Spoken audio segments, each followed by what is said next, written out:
Okay, that says it's recording, that says it's streaming, and it says we're live, but an error occurred. Uh-oh. Did it? Did an error occur? Does your Google sucks? Yeah, it says an error occurred here. What happens if I end the stream? Can I go back? I can't go back if I end it.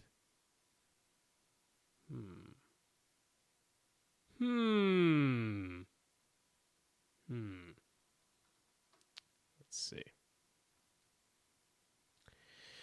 Do-do-do-do-do.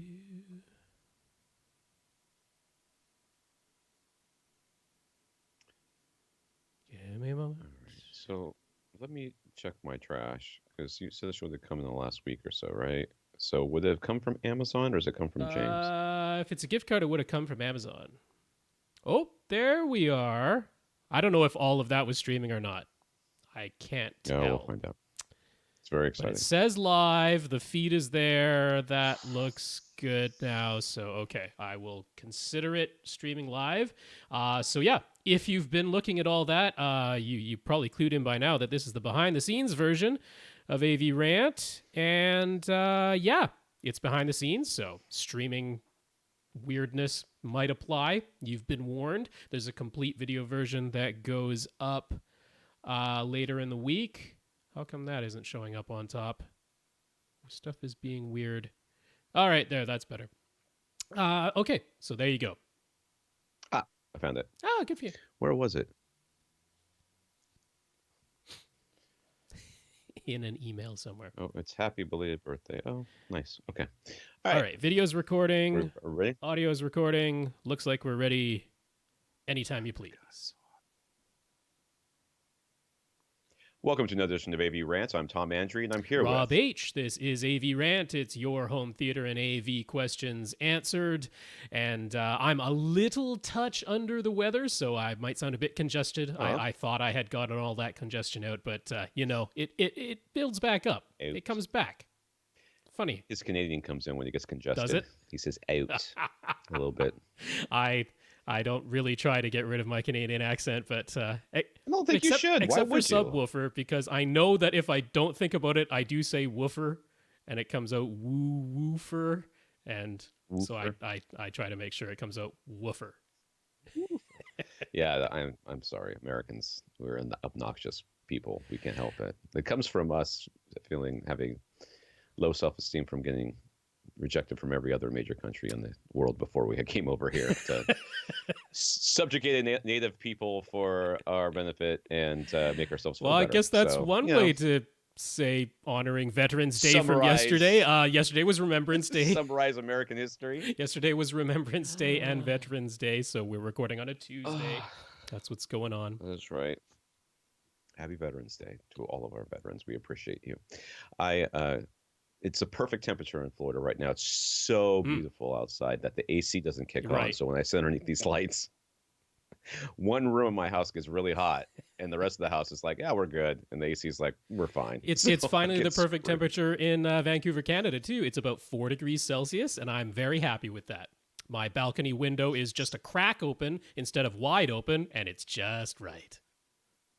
I'm going to have to either do something about this heat or get an ice bucket challenge going on in here or something. I don't know. I can't open that window because it'll get too loud. I opened the door hoping that would let some cool air in, but we'll see. All right, this is AV Rant, the podcast that answers your home theater and AV questions. To get your questions answered, all you have to do is ask by emailing us at question@avrant.com. Go to www. Dang it, I always say it. .avrant.com and ask us a question there and leave us a comment. Facebook.com/AVRant podcast is the best way to get in touch with us if you don't like email. And apparently, I guess the kids these days don't use the Facebook anymore. Oh, definitely not. I guess only. No. It's just all the Insta chats. Well, I think they're starting to even flee TikTok because as soon as, their parents start showing up, they're like, yeah, let's move to the next one. That's what kids do. I thought TikTok was just you could put your face on a thing and it would make it look like you were an animal singing a song. Isn't that what TikTok was? Is it something different now? I don't know. I've never used TikTok. I'm not even going to pretend to know. I'm old. I've given up. I try to keep up as much as I can because I do have young kids and I need to know what's going on with them. My eldest son, who's 16, has no interest in anything social, Probably media better or off. otherwise. But my 13-year-old, has already gotten caught a couple of times with Instagram accounts he's not supposed to have and stuff like that. So I try to keep on top of it as much as possible. I think there's a lot of parents out there who have like literally no idea what their kids do online, because I see people that I would believe buy that Grand Theft Auto for their 10-year-old kids, and I'm like, did you not even read the name? There's nothing in there. The Put a red giant flag guns for and the you? girls in No? bikinis on the cover aren't a clue. Nope. That's not tipping you off there. You're just like, no, it's just art. All right, youtube.com/AVRant. You can reach Rob directly at rob@avrant.com. His Twitter is at First Reflect. I'm Tom at avrant.com. My Twitter is at avrant_Tom. I want to thank our listeners of the week. To become a listener of the week, all you have to do is support us in some way. One of the ways you can do that is financially, going to avrant.com and clicking on the Buy Us a Cup of Coffee link. That will take you to a PayPal donation site where they'll take your PayPal information or a credit card. They don't really care. And then give most of it to us. So we want to thank Adam and Thomas for doing that this week. Thank you, Adam. Yeah, thank you, Thomas. Adam, Thomas, thank you both for those donations. We appreciate it. And we finally hit a new milestone on Patreon. Yeah. Patreon is a service where you sign up, and every month it'll take a little bit of money from you and give most of it to us. Just help support us and pay for our hosting costs and other such things.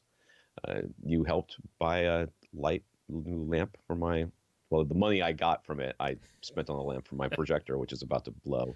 But I'm so cheap, I'm waiting for it to actually explode. Nice. Before I do it. I need to take it out. I need to just switch it out. But it's like it still works. Why are you taking it out if it still works? I'm so cheap. So I want to thank our 90 patrons over at patreon.com, including Patricio and Michael, who both let us know that they were either new or continuing patrons. I don't know. Yeah, which. Patricio is a continuing patron. He's been around since we almost first set up Patreon. And Michael said he is the newest patron. He's the one who put us from 89 to 90. So that's awesome. Nice. Patricio, Michael, thank you for being patrons. Thank you very much to our 88 other patrons as well. That's patreon.com/AVRant podcast if you would like to sign up. And you should sign up because our number keeps fluctuating up and down. And next week it'll probably be back into the 80s and I'll be sad. So... Oh, don't make Rob sad. He's already droopy from his postnasal drip. Right. You want him to cry too? You monsters!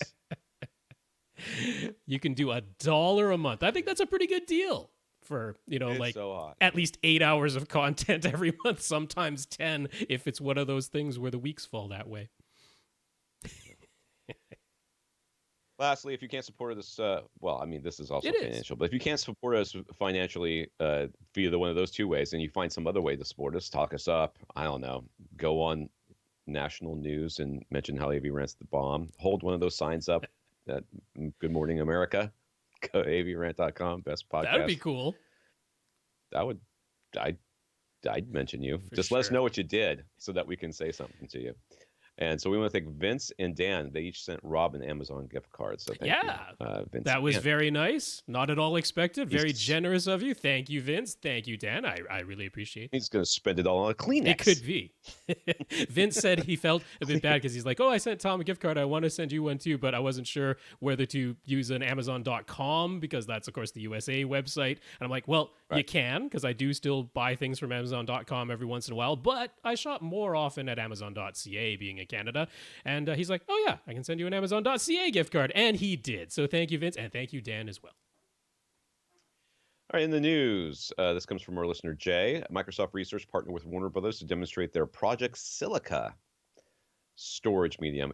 Silica, isn't that like the little hairs in your nose? I'm pretty sure those are cilia, the ones in your ears. Oh.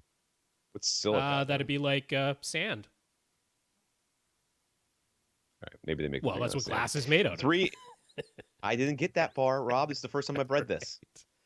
A 3-inch square of glass, 2 millimeters thick, was etched with lasers to store 75.6 gigabytes of cold data for archival purposes. This is not the first time Warner Brothers has used glass as a storage medium. In the 1940s, glass discs, about the same size as vinyl records, were used to archive the Superman radio show. So for Project Silica, they decided to store Superman the movie, multiple layers of three-dimensional voxels are etched into the glass by lasers, and then microscopes are used to read the data. Current movie archives still use film, with the movies divided into 3 separate color channels, and each color channel stored on its own film reel. So Project Silica could potentially save a great deal of physical storage space while lasting longer and being more durable.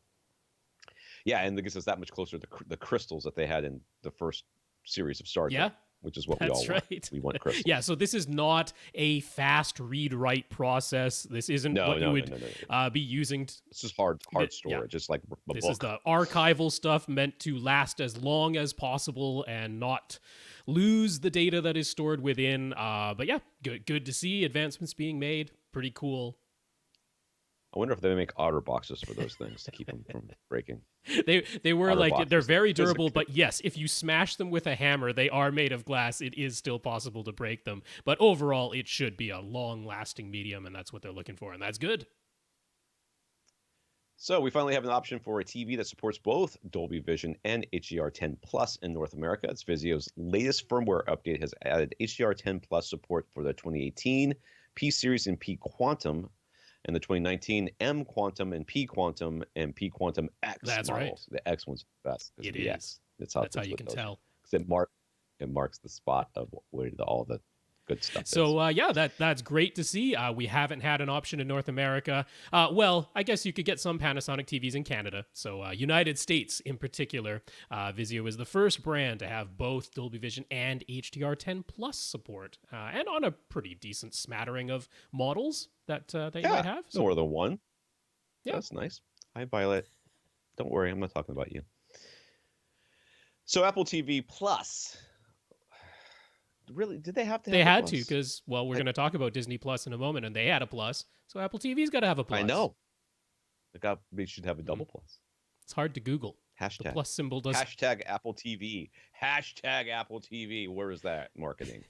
Anyway, so Apple TV Plus launched over a week ago with all 9 shows in total to watch. But an interesting tidbit, according to the stats taken by flatpanelshd.com, is that the streaming video bitrate is higher than what you get from iTunes streams or downloads. They're averaging around 30 megabits per second for 4K, with peaks over 40 for 4K HDR. That's about twice the bitrate of a Netflix 4K content, about half the bitrate of Ultra HD Blu-ray discs. So, yeah. So Apple doesn't have a ton of content on their service. It is only original shows funded by Apple that is on Apple TV Plus. So they haven't gone out and licensed a whole library of older content or anything like that. So only 9 shows at the moment, and not even like the entire seasons. It's just like 3 episodes of each one is what they put up there. But yeah, interesting that they are going for quality. They're like, let's throw the bits out there. We're Apple. Apparently we can do it. I mean, it's higher bitrate than Netflix. So, not necessarily expected. So what's free on this thing?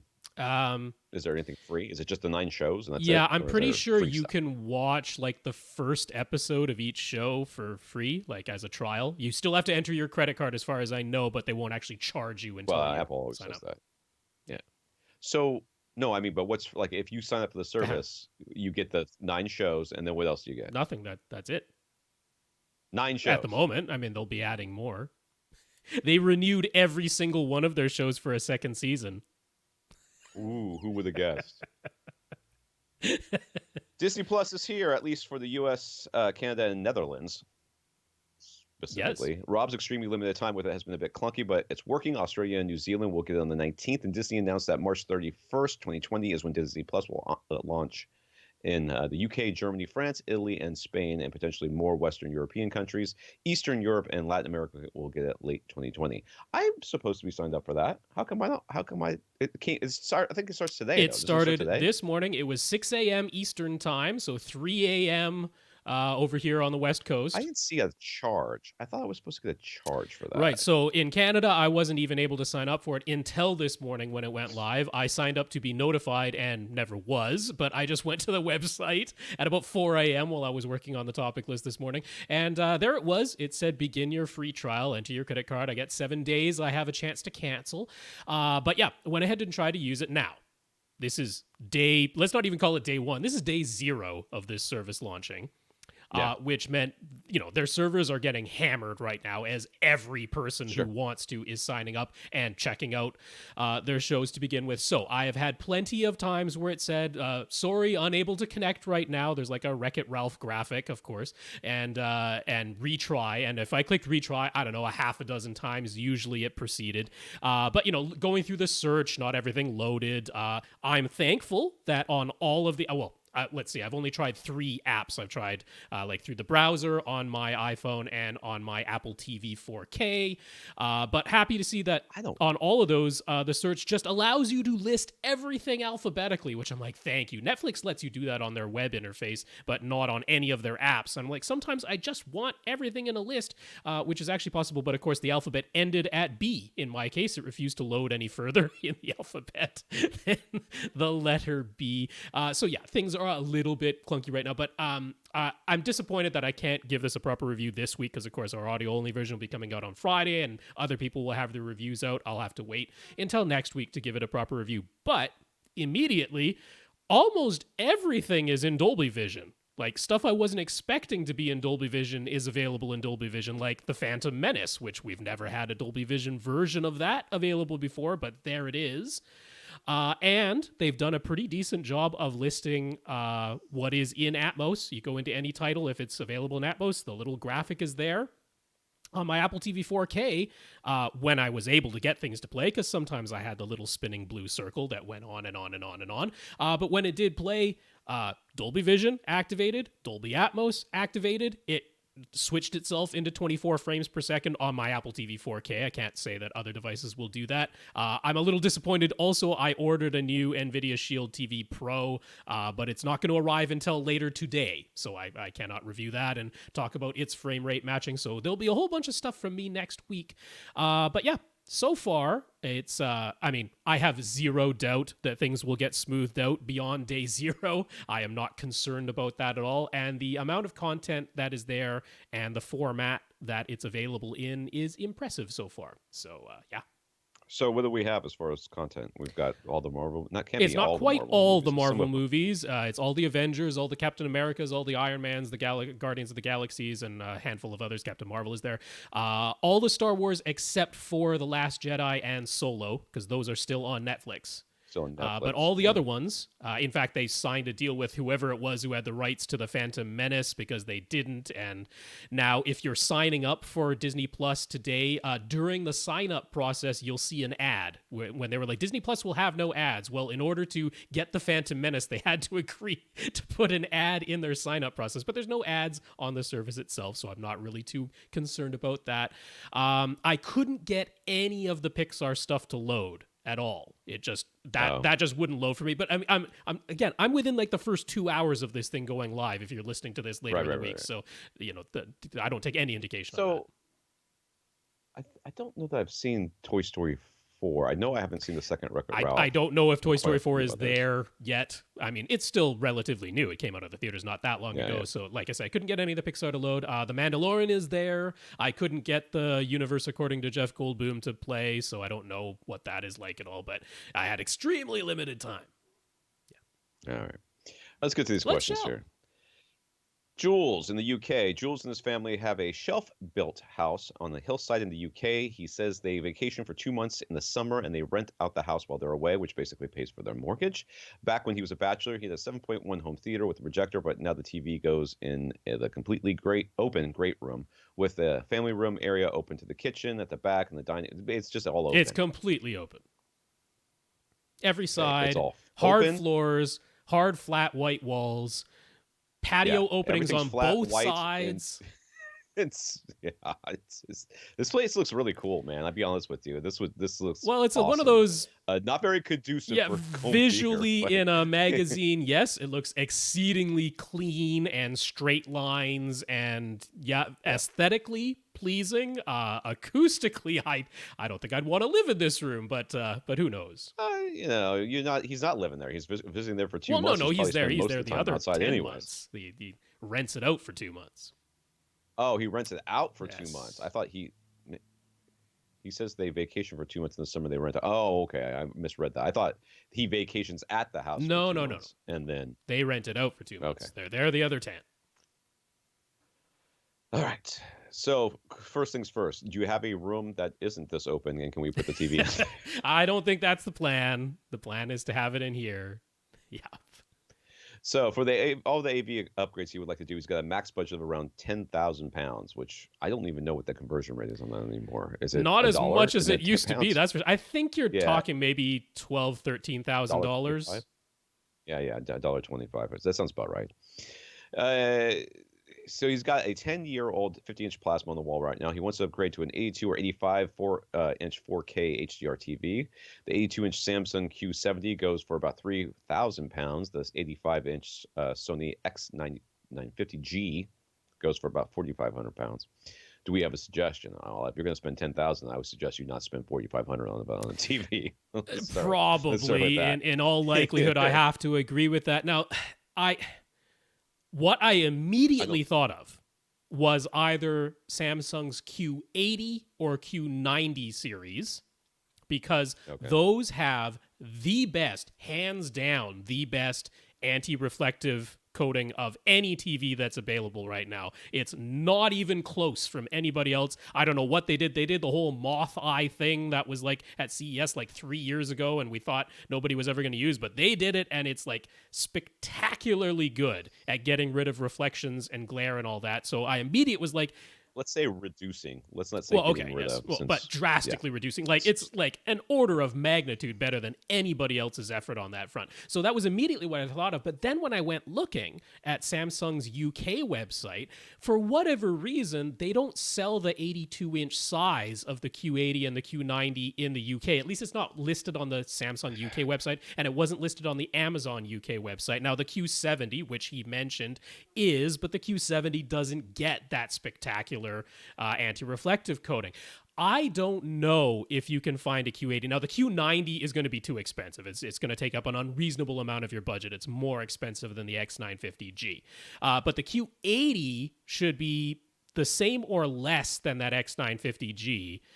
In fact, it should be less. But I don't know the availability. But Jules, if you can look into that, if you can somehow find the 82-inch Q80 from Samsung, that's the one I think you should get.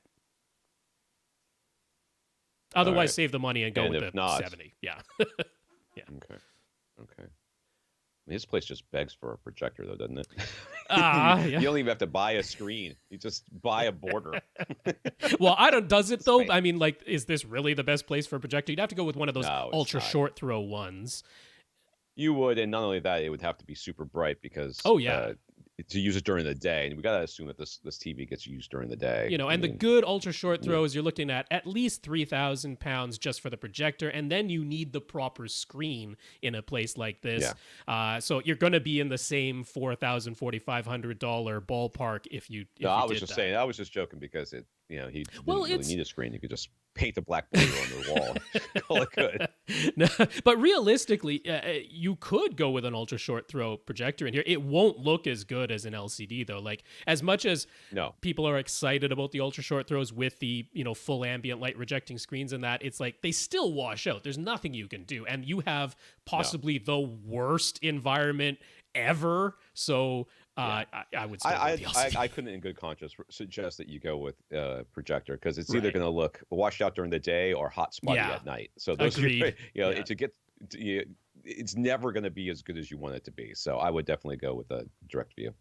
So he's got a 15-year-old SVS PB2 Ultra. Okay, if you don't recognize that, it's because it's way old. It is. That's an older model. It's a massive thing that has two 12-inch drivers in it. They used to make one. Did they make one with 4 for a while? I feel like they did. I don't recall that, but anyway, yeah. It's been sitting in storage. His wife hates it, and he'd like to use it. Any tips on setting up in this space to sound best? Yes, I suggest you sell it and get a smaller sub that does the same thing. Yeah, I mean, he's put it along the wall on his right-hand side at the moment. Oh, I see. It's a big old black box back there. Big old box. Which. It's about the size of a very large, a little bit bigger than a very large dog crate. Those dog crates that you would put a Great Dane in. It's about that. And I mean, size. again, aesthetically, where he has it right now is probably the spot that makes the most sense. I have no idea if it sounds good there. I mean, our normal suggestion when you have one subwoofer is to do a subwoofer crawl. But how many places realistically can something this size live? You kind of have to put it where it can physically exist and live with whatever the results are. Now, if you went for is a cylinder more reasonable in here? I think it is. It's certainly easier to move around and potentially a lot easier to place. And now that they have those wood tops on them, you can almost use them as a stand, right, so to speak, which kind of looks okay. The only thing I can see with this that you can do, and I'm not necessarily saying that you should do this, is use it as literally an end use it as on an end table, couch. sure. Yeah. Put it right next to your couch and then have your wife or whomever figure out some acoustically, I think it's bottom firing, right? These things are bottom firing, if I remember correctly. So either have a fabric which doesn't go past the bottom of this sub where the opening is for the sound to come out, or get acoustically transparent fabric that you throw over the top, and so it's white. Right. So it looks He's got else. a table beside the couch right now. So yeah, you just. But get rid of that. whether that positioning directly beside your couch would actually be any better than where he has it right now, we don't know. It would simply be a matter of time. There is no deciding. There's no placing things in as far as something as large as a subwoofer in this space for sound quality. Yeah. There's too much aesthetically going on here that you have to contend with, and I couldn't tell you, you need to put them in diagonally. Oh no, because not only is this room wide open, it's also open to a gigantic stairway that leads to who knows where. Yeah. So, this is a completely unsealed room. I know you probably have a lot of love for this sub and everything else, but if it were me, I would take a hard look at how much I could get for it, and then figure out if I could get two smaller SBS subs that could be used as end tables on either side of that L-shaped couch he's got in there, and then do the throw a fabric over it thing and call it good. Yeah. I don't think sonically we're really worried that much about where you place it, because I don't think that there's any way of us. First of all, you're not going to pressurize this space. No. You wouldn't want to, because those sliding glass doors are just going to rattle like crazy anyway. So you're going to have all sorts of issues with that. I would rather have a couple of smaller subs closer to my couch than one big sub over in the corner trying to pressurize. I would probably agree with that. Theoretically speaking, if you're keeping the PB2 Ultra, theoretically the best place to put it in here would be basically on your front, like where your TV is, in the middle width-wise of the whole space, which would actually mean it's to the left of your TV, the way things are set up right now, because you've got your dining room to the left of the family room area. Theoretically that would be the best spot, but look at the size of the sub and look at the front of this room, and I don't think it goes there. So yeah. So getting a couple smaller maybe not sealed, but probably sealed SBS subs and putting them on either side of that couch is used as small end tables, I think. And you still want the big ones. You still ideally the 4000s if you're going sealed. So or even the 16. So it's not gonna even be the 16 Ultras, the SB16 Ultra would be a darn good choice. So the only speakers in this room at the moment are a pair of monitor audio in-ceiling speakers that are a bit behind into either side of the L-shaped couch, so surrounds. Since his Plasma's built-in speakers are completely inadequate. He tried using a Yamaha receiver because he wanted to give MusicCast a try, but elsewhere in the house they use Google Assistant devices, and he's just started to dip his toe into Sonos. So he'd like to get a receiver that works well with Google Assistant and could also become part of a Sonos system if he decides to go that way. Onkyo touts that works with Google Assistant and already has Chromecast built in, plus it works with Sonos, which does require hooking up a Sonos Connect, but once that's connected, the Sonos app can control the Onkyo directly. So is Onkyo the way to go in his case, or is Odyssey such a big deal that he should still go with Dan and Marantz instead? And what about Pioneer? No different from Onkyo these days, right? I don't know about the Pioneer, but I have, in your situation, I don't care anything about room correction. Completely agree. It's not going to do anything for you. Room correction is, I have maximized my room, I have maximized my speaker placement, I've maximized my seating distance, I've maximized all these other things. Now, I want to tweak it so it's just as perfect as it can possibly be. That's room correction. It's kind of the opposite of the marketing, is the way Tom and I think of room correction, auto EQ, is the opposite of the way the marketing portrays it. Oh, the marketing is like, you press a button and suddenly your system doesn't sounds matter like what your room and your speakers are. We're going to automatically fix it. I was like, nope. nope. It'll do more harm than good most in those types of instances. But as the cherry on top, it can do a pretty good job. It does. Yeah. No, I So think you are I on would. a spot on here by going with an Onkyo for what I you am. want to Yes. do. I mean, it's no slouch. I have been saying for a while now, I love what Onkyo has been doing power supply wise in their receivers because they have focused on that and they've done a good job. And you are in a space where you might be using some power. So I think you are spot on by going with that Onkyo. It has all the features you're looking for. And yeah, that's the way to go here. Yeah, when you look at receivers, or receivers in particular, you're really looking for the most important features to you. Yeah. And the most important features to you have identified, but you're worried about room treatment because we're always worried about room treatment or correction. And I'm sure that you're looking at your space, going, boy, I could really get some room correction. That's going to make a big difference here. That would be great if I could get that. Well, it would be great. It doesn't exist. I mean, if you got a Trinov and all the processing power in the world, it would still have a big problem in this room. That would be because quite of how the challenge. It would be because of all the reflections and stuff. And since we're not going to fix the reflections and everything else, that is a feature that just doesn't apply to you. It's like me and Airstream. What's it called? Mac, Apple Airstream Mac thing, whatever. I don't use it. So AirPlay, that's it. So you could have it on the receiver, but it doesn't make any difference to me because I don't use it. In your case, you will use your room correction to set up your distances and trim levels. Speakers. Yeah, I was actually going to say I might recommend. I mean, by all means, give it a try. Nothing harms having a listen to it and seeing what the EQ results ended up being. But I would suspect that if you use the auto setup, let it set your distances and trim levels, but then turn it off afterwards so that it's not even applying the EQ that it came up with, I suspect you'll get better results that way. But give both a try, on and off. Yeah. So he likes monitor audio speakers and wants to stick with them. Up front, his wife would definitely prefer in-wall speakers, and frankly, so would he. So he figures he'll go with the IW260X, which are a three-way design using dual 6.5-inch woofers, dual 4-inch mid-range drivers, and a 1-inch dome tweeter. Those three would go for about £2,500, but he was thinking he might splash out for the IW460, which had just replaced the dome tweeter with a ribbon tweeter, and up the local price of them to about £3,900. So as far as installation, I scrolled too far. As far as installation, he mapped out where the wall studs are, and with an 82 to 85-inch cardboard mock-up of the TV in place, dude, my hero. Thank you. Nothing like seeing it for real, that's for sure. Well, and looking for the studs and saying, because I mean, I've been doing this for years. I still look at the wall and say, well, put one right there. Don't even think to look for studs. So good job on you. He mapped out where the wall studs are, and with the 82 to 85-inch cardboard mock-up of the TV in place, the speakers could go either very close to each side or 16 inches farther out to each side.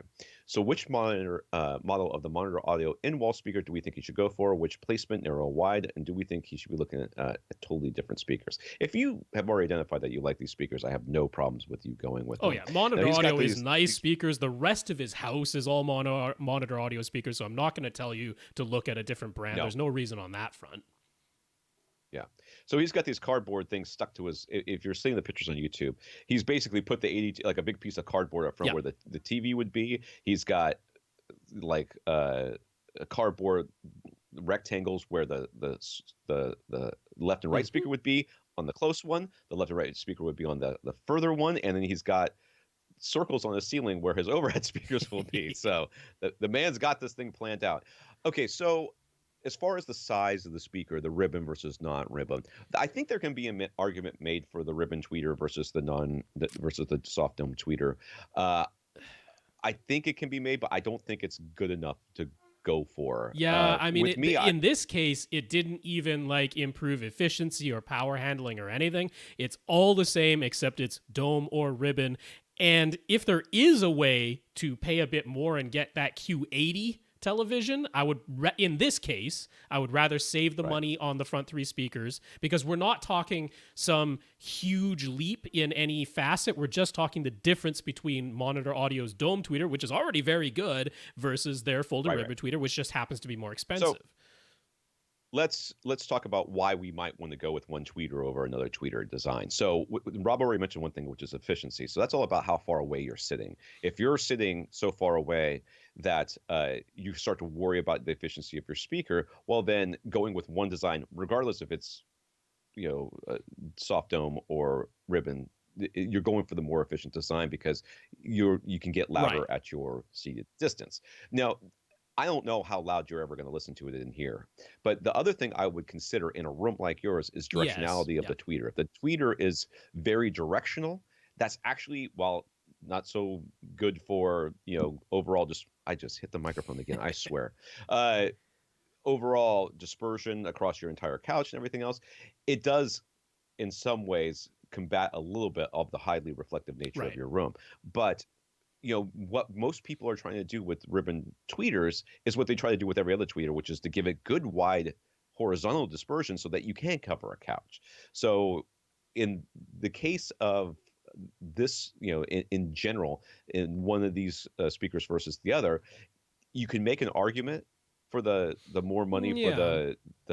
the more if the uh, ribbon tweeter was more directional and higher efficiency, I think you could make an argument for it. But I think I still would go for the cheaper uh, speaker simply because I don't think it's going to make that much of enough of a difference in this room, unless the efficiency is so great that you're not going to be And able to it get full isn't. reference It's volume. exactly the same. Yeah. So yeah, it in this instance, if possible, I would be putting a little bit more towards your display. That's where it's. But I don't think the room is the limiting factor here. I don't think the change in the speakers would make Yeah. noticeable and worthwhile difference for that price increase in this case. And then when we look at the placement of the speakers, either close to the TV or a little bit further outside, I like the further Me too. outside placement better. It seems to more line up with the edges of your Yes. couch. So, you get that sweet spot in the center there is going to be larger. And it also seems to line up better with the overhead speakers that you have in place. And So, closer to Dolby's suggestions. I mean, it's still technically too narrow given eyeballing it too narrow under Dolby's spec, but closer to it. So both yeah. Tom and I are in favor of the wider positioning of the in-wall left and right speakers. Okay. Did I skip anything? I don't think so. That was that question. No, I don't think so. So he has 4 more monitor audio in-ceiling speakers on hand. They were originally going to be installed in a different part of the house, but they decided not to since he already has them. Should he install them as 4 overhead Atmos speakers? He put some cardboard on the ceiling to show where they would go. His top rears would be a little in front and a little narrower than the in-ceiling existing in-ceiling surrounds. Okay, I'm trying. I need to see this a little bit better here. So where's the couch? There's So in the couch. diagram, in the Okay. diagram, that's where his existing in-ceiling speakers are, which he would convert to being surrounds. He's got the 2 circles there. They are further back and a little wider apart. And then he put up cardboard where 4 Atmos speakers. I've got to say, in this room, I don't think I want to be adding any more speakers. I don't want more ambient non-directional sound in here. I think you're going to have too many echoes as it is, and I don't want to be contributing more sound in this room. I wouldn't go for Atmos in here. I honestly wouldn't. I would stick with the 5.1. Yeah, first of all, placement wise, it doesn't make sense to have overhead surrounds and overhead Atmos speakers within feet of each Agreed. other. It just doesn't make sense. It's going to be confusing to the ear and everything else. But Rob's point is well taken. Just having more sound in here is not necessarily a great thing. It's going to start sounding mushy. I would definitely keep it simple in this one. And plus we're trying to stay. Right now, we're talking about so far purchase wise 3 front speakers. What is this bug? What is happening here? You and your I swear Florida to God, bugs. I have no. The dog lets them in. Violet, it's all your fault. So the 3 speakers up front. We're talking about buying. We're talking about a TV. And we're talking about possibly selling your current sub and buying 2 smaller but very expensive subs. And an Onkyo receiver to go with that. to power it all. But and an Onkyo receiver. So if we can recoup any of these costs in some ways, selling the monitor audio in ceilings that you're talking about would make sense. Anything else that you could, the plasma even, if you can, because I don't think that we're staying underneath 10 grand. It's possible. I don't mean, it's think we quite are. easy to go over that. But yeah, Yeah. I don't. I wouldn't be recommending installing Atmos speakers in this setup. It's not what I No. would do. So Jules installed in-ceiling speakers in 8 other rooms. All of their wires run back to a rack space in the utility room at the moment. He's only connected 2 of these rooms, and both are plugged into a single Sonos Connect amp. Is it okay to have the Sonos Connect amp powering more than one pair of speakers? And what should he do to connect all the remaining zones? A separate Sonos Connect amp for each would get very expensive, or should he get 4 Onkyo receivers, each of which could power 2 zones, or should he do something else? Well, you should get a distribution Yes, you amp. should. That's what you should Yes, get. you should. That's what you should Yeah. get. Yeah. Now I don't know. Again, in the UK availability and that. What I would like you to have a look at, since this is something I'm familiar with. We've talked about the Monoprice distribution amp system, which is actually a rebadged version of the Dayton distribution amp system. Those do have a way of controlling it all via an app, but it's not quite as slick as what I think he's looking for. So there's a company called Home Theater Direct, htd.com.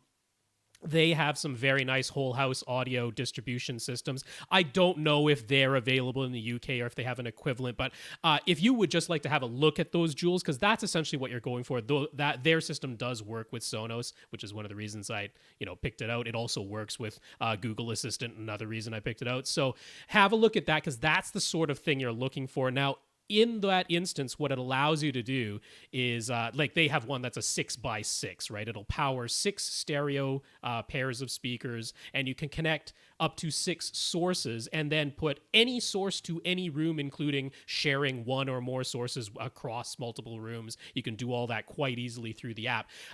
So at that point, now you're looking at connecting Chromecast devices if you're going to do it all through Google Assistant, which is much less expensive, or the less expensive Sonos Connect, not the amp.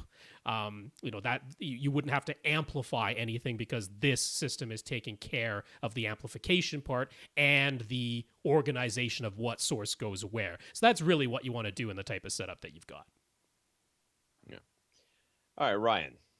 Ryan has a 1080p projector with an 88-inch screen. He's already installed a fiber optic HDMI cable when he was installing Atmos speakers, and all of his other gear is ready for 4K and HDR. So do we think he should swap out his projector for a JVC NX5 or maybe NX7, or should he get a 77-inch OLED instead?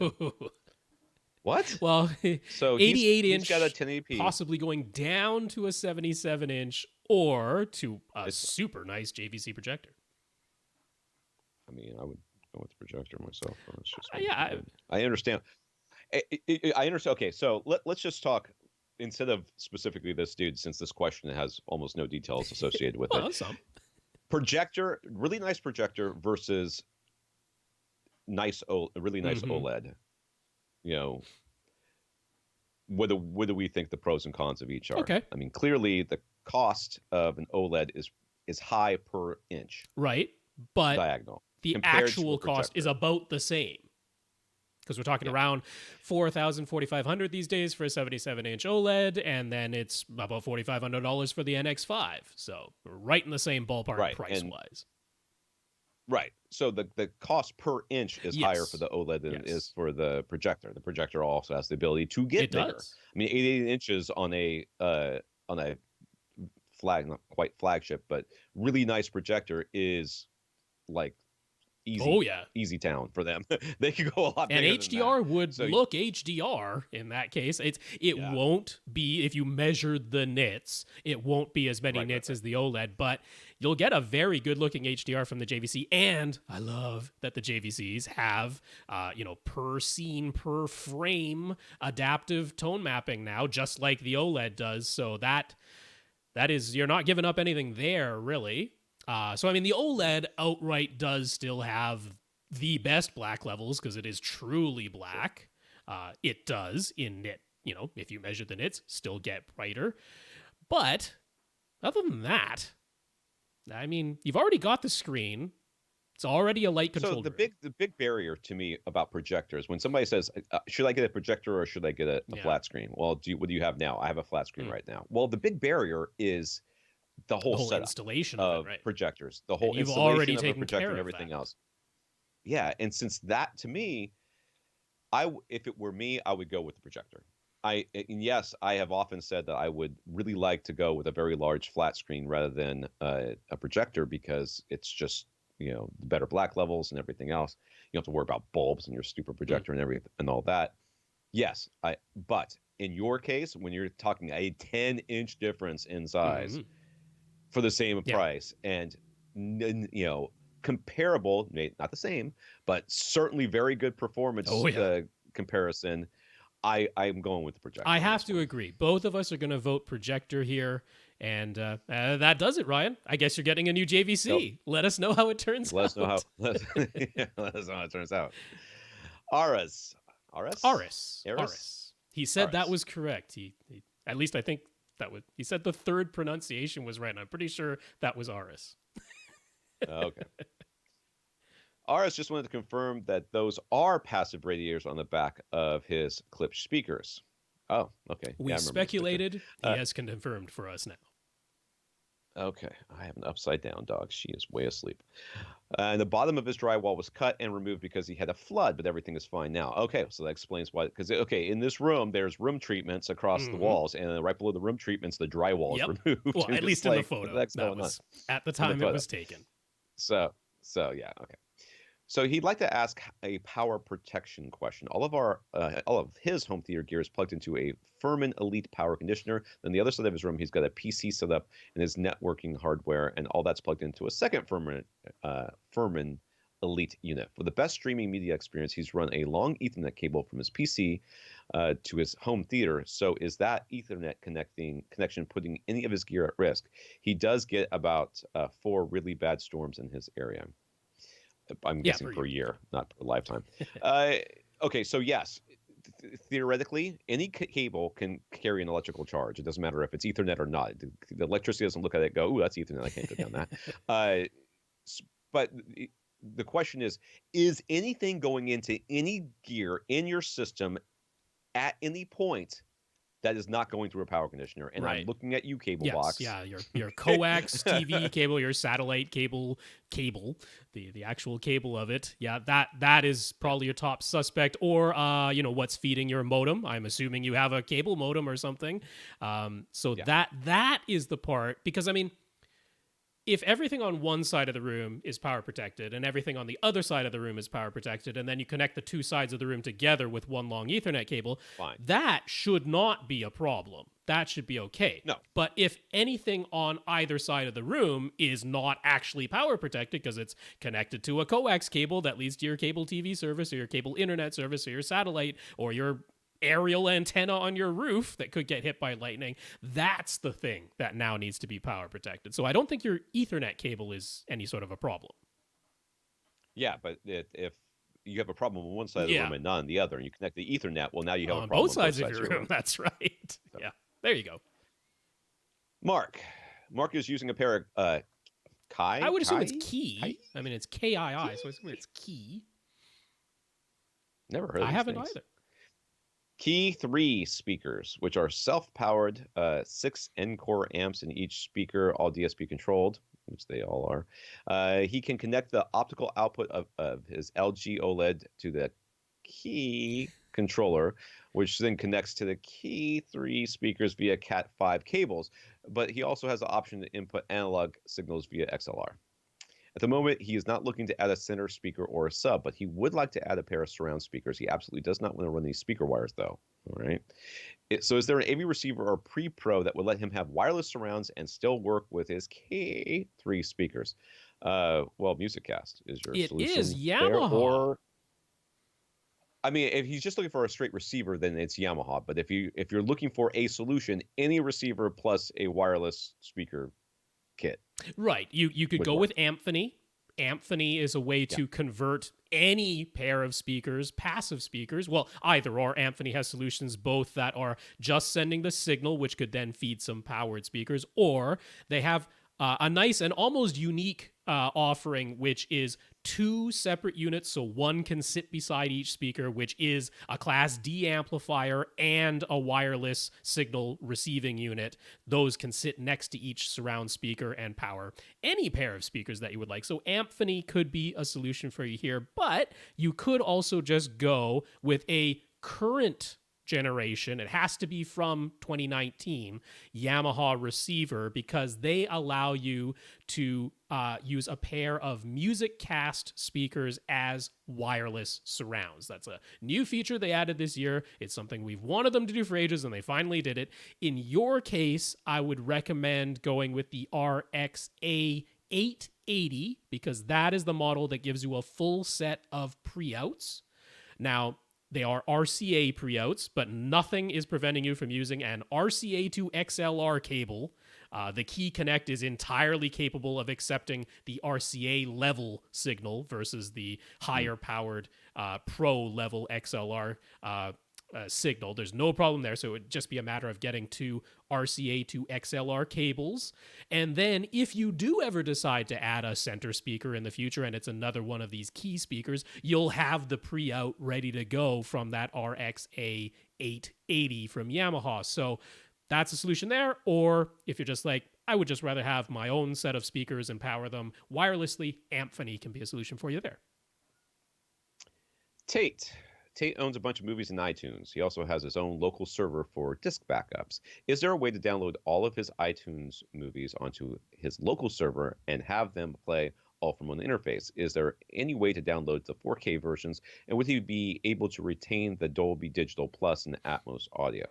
So when you own, okay, it has been a long time since I've bought anything from iTunes that was not music, but when you buy something from iTunes, doesn't it download onto your computer? Isn't it accessible Well, when there? it comes to movies, it doesn't automatically download. You have the option to download movies that you've purchased on iTunes, but only the 1080p version. There is no option to download the 4K version from iTunes. And if it has Atmos audio, the Atmos audio only comes with the 4K version. You do not get Atmos audio with any of the 1080p versions. So in answer to those questions, you won't be able to download them from iTunes. Now, even if you did download them and you were satisfied with 1080p and 5.1 audio, it's packed full of DRM that will not let it play on, I don't know if he has Plex or Kodi or MB, but he's got his own server. Let's just say it's Plex. It won't play in any of those.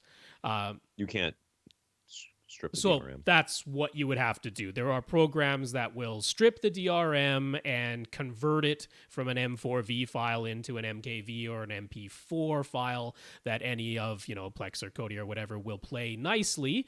Naturally, that is not anything supported by Apple. They don't want you to do it.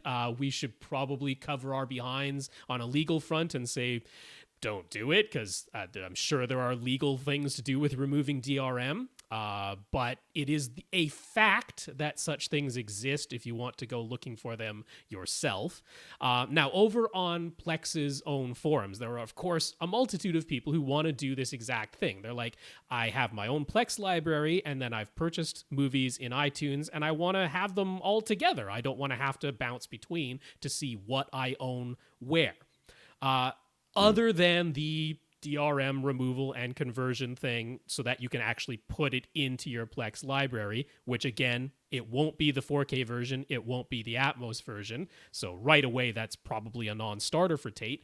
But other than doing that, what you can do is within Plex, you can basically create dummy titles. Now, nothing's going to play, right? You'll have a poster there that says, okay, this is a movie that I own. You'll click on that poster and there's nothing there for it to play. And what some people have done is they create a short little video file that is what's going to play when they click on that movie poster. But all it does is bring up a thing on screen that says, this title is available in iTunes, switch over to iTunes and watch it there, or Apple Movies as the case may be. It's like, obviously for you would know, but for, someone else using the system, if that's what this is about, it would say, okay, yeah, we own this movie. It's available to watch, but you'll have to go do it in Apple Movies because that's where it resides. But at least it brings it into the library so that you see everything that you own in one interface. But other than that, there isn't really a great solution for this because it's all packed full of DRM. Yay. Yeah. Adam. First, Adam would like to make sure that he correctly understands the capabilities of the AV receivers he's considering. He's looking to buy either a Denon X3600H or a 4500H, which is less expensive when he's ready to buy. Whichever is less expensive when he's ready to buy. Both of them come with 9 amplifiers built in, correct? Yes, correct. That sounds yeah, right so to me. Be careful. It is the 3600H. If you go back one model year to the 3500H, it topped out at 7 speakers and couldn't do any more. But the 3600H is an upgrade. And that would mean he could set up either a 7.2.2 or a 5.2.4 Atmos configuration with either of those receivers models all by itself. Yes? Yes. Yes. I don't Yes, think that there's is anybody correct. that requires that you can have 9 and then not do 2 if you want to. And in both cases, he could later add a separate 2-channel amplifier and expand to 7.2.4 setup. Does he have all of that correct? I don't know about that last part. You are correct, Adam. Both the X3600H and the X4500H allow you to run 11 speakers, but it can only power 9 of them itself, and you would have to add at least 2 channels of external amplification. I did want to mention one little thing. Let's say he begins with a 5.2.4 setup that is all being powered by one of these receivers. And then he later wants to add the 2 more to turn it into 7.2.4. Okay. In the setup menus, you have to specify 2 out of the now 11 speakers must be powered externally. It's going to be the front, left, and right, or the top middles. Or the top rears or rear heights, the rearmost overheads. That restriction is still there. Right. So it's not a problem. It would mean you'd have to do a little bit of rewiring because at the moment you would have your front, left, right speakers and your top rear or rear height or possibly top middle speakers all connected to the Denon AV receiver.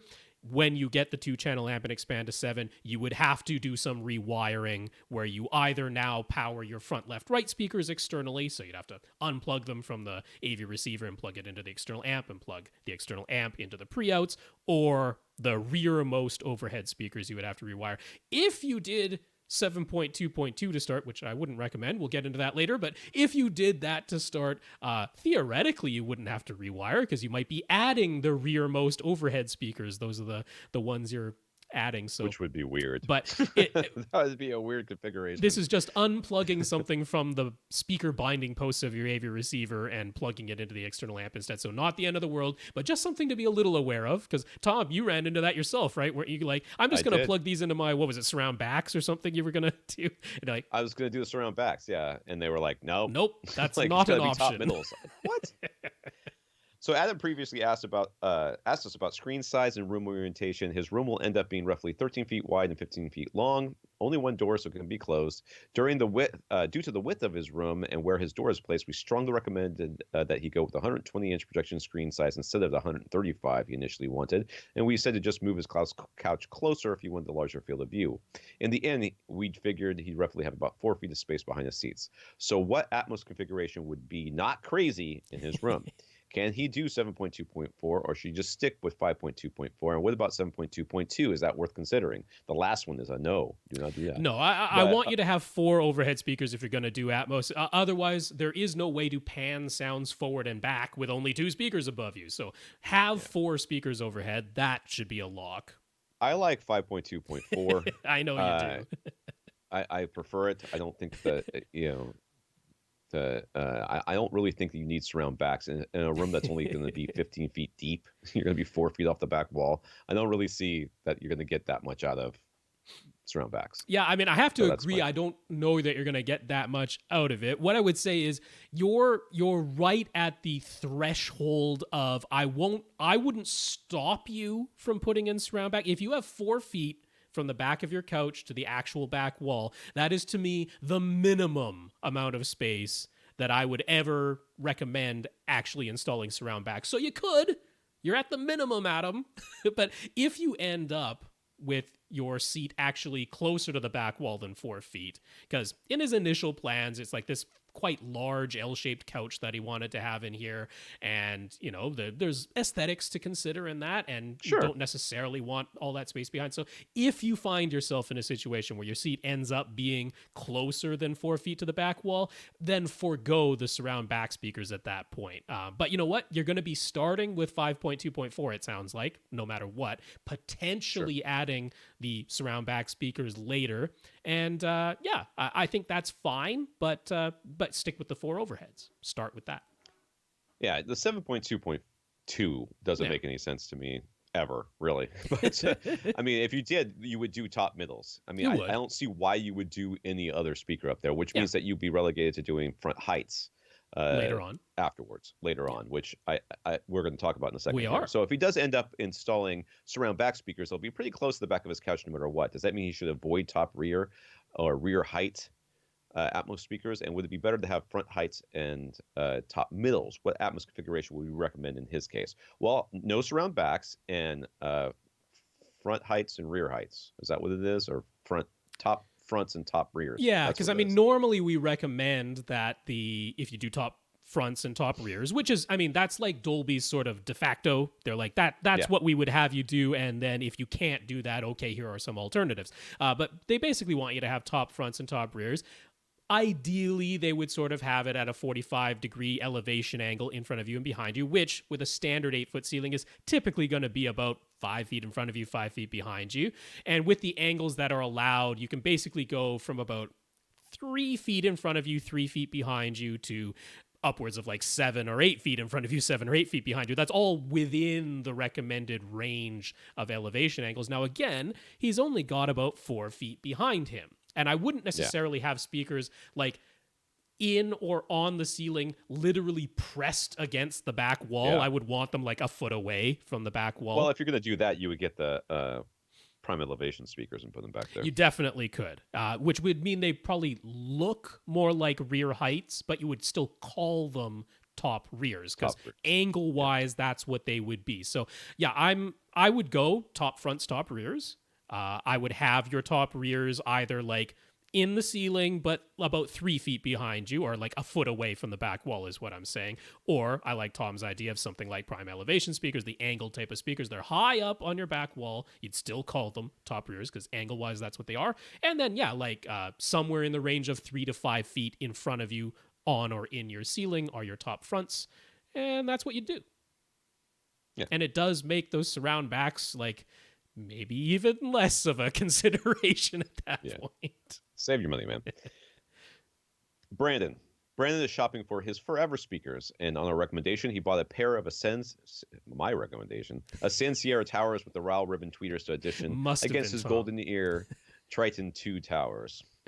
When we last talked about his setup, we said that his room was likely to be the limiting factor at this point, and he is also sitting far enough away that he has a legitimate case for using a higher wattage amplifier. So he invested in the Marantz SR7011 receiver plus monolith 5-channel amp. I'm sure that's what we said it to. He also began some room treatments, although he hasn't completed things on that front. Still more room treatments to be added. Once the upgraded amplification was installed, he felt the Ascend speakers were the clear winners versus the Golden Ears. The Ascends either equaled or bested the Golden Ears in every way, in his opinion, but he still has not decided to give the Ascends a permanent home in his setup. Mm-hmm. He wants to be completely satisfied with his speakers, and on some songs, he feels that the mid-range of the Ascends lacks presence. That is the word. That is the subjective term used. Presence. Or perhaps the mid-range sounds a bit muddy, and it isn't that way with every song. So do we think that completing his room treatment installation will further improve the mid-range clarity and enhance mid-range presence? It could. It could. When you're talking about clarity, or like, I would consider, something sounding a bit muddy or unclear. To me, that is difficulty delineating sounds or sounds seemingly smearing together. And certainly for something like that, more room treatments could potentially have, like, that would be the type of thing where if someone said, I added room treatments and it enhanced the sense of clarity and delineation in the mid-range, I'd be like, that is not shocking. That is exactly what they should do. That's what we're hoping for. Well, I'm not necessarily specifically for the mid-range, but it should do it for all the entire experience should be clearer. Yes. That's the whole idea. of adding room treatments. So that is something where like don't go getting rid of the Ascends until you've completed your room treatment plan, because it could like, would I say even likely, verging on likely, improve the clarity of the sound. That's what we're hoping acoustic treatments will do in almost all cases.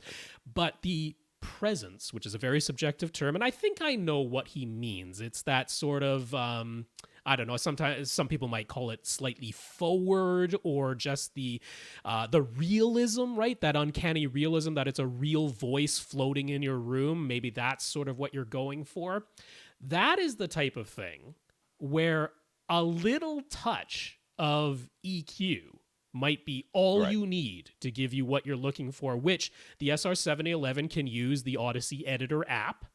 And that is something you could absolutely equalize into these speakers, because the Ascends, those Sierra ribbon towers, they are exceedingly linear and neutral, which is why I like them so much. And it's also why I say, if you don't like what you're hearing from them, it's almost certainly not the speaker's fault. They're just telling it like it is, and your room is doing whatever is coming out of those speakers. It's affecting that, and that's part of that, which we've already addressed. But it also means, like, I know you might have preferences. You might have preferences. I know, especially after listening to Golden Ears for so long. Sure. That's going to affect the way that you hear things. Sure. I know if I went through that Harman How to Listen program, which is a great program. If you got the time, it's a quite fun and very educational thing to go through, is the Harman How to Listen. And I know that it got very challenging going through that thing. I certainly wasn't able to nail things on the first try a lot of the times getting into that program. But aside from identifying, some little bit of coloration in the sound, even a little bit of distortion in the sound sometimes like that, if I focused on what I liked as opposed to just trying to identify the task during that program, I almost always preferred, just on a subjective I like this more level, a little bit colored sound, which was tended to be a slight mid-range emphasis, almost exactly what I think you're looking for.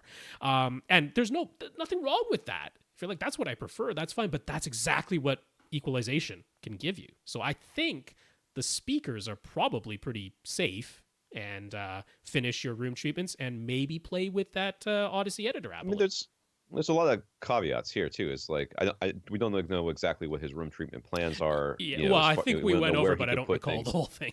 Yeah, I don't remember it either. I mean, so let's just say in general, somebody's like, I'm going to put 20 room treatments in my room. Great. That should fix your problems. I've done it, and it hasn't fixed my problems. Well, where are your room treatments? Well, they're all behind the front two speakers.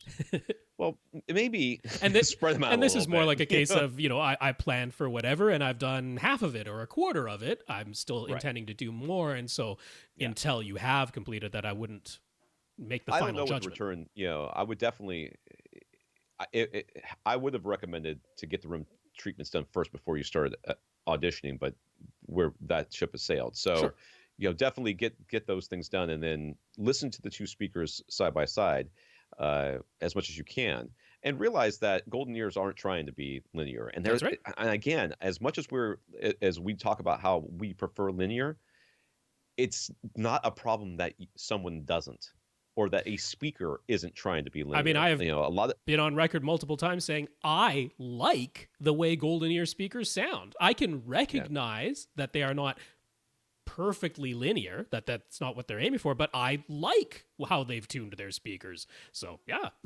And there's nothing wrong with that. And if you like it, there's nothing wrong with sticking with it either. But usually with the reason we like linear speakers is because it takes the speaker out of the equation when we start talking about problems. And it also gives you the ability to say, hey, I don't like a linear speaker. I have a linear speaker, and I also have EQ.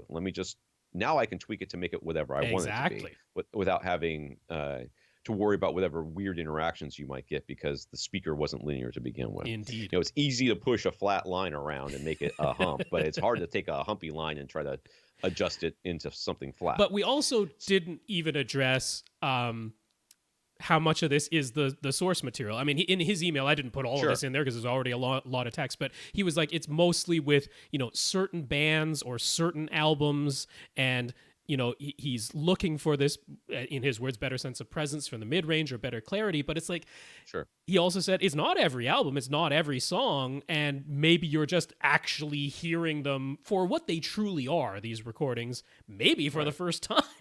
And for that a happens. for a very dramatic example of this, listen to an album in your car, and then take it into your house and listen to your home theater, or listen to it through a pair of headphones. It's a completely different experience. It's not even close. And that's why we have some albums I really like listening to, or songs I really like listening to in the car, because uh, they're dynamic range compressed all the hell, so they're just loud. And when I turn the volume up, I can hear every word. It doesn't like fade out every once in a while. In some albums, I'm like, I can't listen to this in the car because, it gets so quiet, and I got to turn the volume up, and then it gets loud again. I got to turn the volume down because the dynamic range is there. Something I would love to have in my home theater or in headphones, but something that it's just not feasible inside of a car because of the noise floor that's in there. So, in some, let's just face it, some albums aren't recorded very well. Well, yeah, and he also mentioned in his email, he was saying how he's doing his best to make sure that the quality of his source material isn't like the hindering factor. But this isn't as simple as, like, let's say, oh, I've got this album I like, but I bought the 128 kilobit MP3 version ages ago, and so I suspect, okay, maybe it's a quality thing. So now I went and got I went crazy and I went and got the high res version, the 96 kilobit, 24 bit version of it or something like that. So now I feel confident that I got a good version of this album. Well, on a technical level where, okay, now it's lossless, that could be true, but it still doesn't mean that the original recording itself just didn't actually contain this mid-range presence that you would prefer to be there. You might actually just be hearing what that recording truly is. So yeah, it's a bit tough to say. I want to be fully. This is the part where in your review you say, "Oh, I'm hearing my albums for the first time again." But it's tough to say. I want to be fully satisfied with my speakers, and that equates to me liking the way they sound with everything. Those aren't necessarily the same thing, right? In my case, I want speakers that tell it like it is, so I can then evaluate the recordings themselves and say, you know what? I love this song, but I don't like this particular recording of this song. And I can tell that it is the recording's fault because I know my speakers aren't to blame. That can be the case. When I'm listening to Pandora in the car, which, by the way, it's not streaming from, a hardwired whatever, who knows what file size I'm getting on that. A lot of, I think it sounds great. I think Pandora sounds fantastic.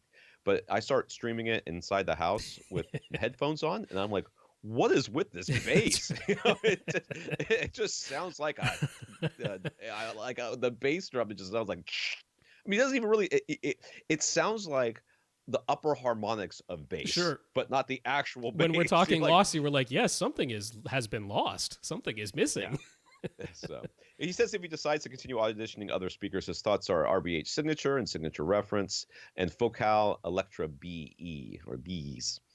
Do we think any of these might be a step up from the Ascend Sierra RAL towers? Are the RBH Signature series an obvious step up over the Impression Elite series? Yes, they are.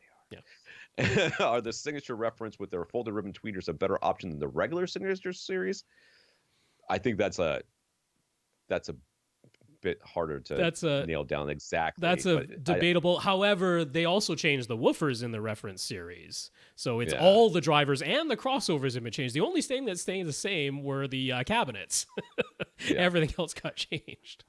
I would say that that between if you A/B'd the Elites, Impression Elites, and the Signature Reference, you would be able to really clearly hear the difference. Yeah, you'd be able to tell them apart. Yep. If you took the Signature Reference and the regular Signature series and put them side by side, I think you could tell a difference. I think it'd be a lot harder. I think you'd be able to tell a difference. Yeah. Yeah. So what about the Focal Electra B speakers with the beryllium tweeters? I know that Rob has said that that those are a step up from the Ascends, but the Ascends get so close to those without saving so much money doing so that it was hard to justify. Yeah, and I'm not even sure I would say money. They're a step up. I think they're quite they're not the same. There's a difference between comparable level of quality and same, because they are not the same.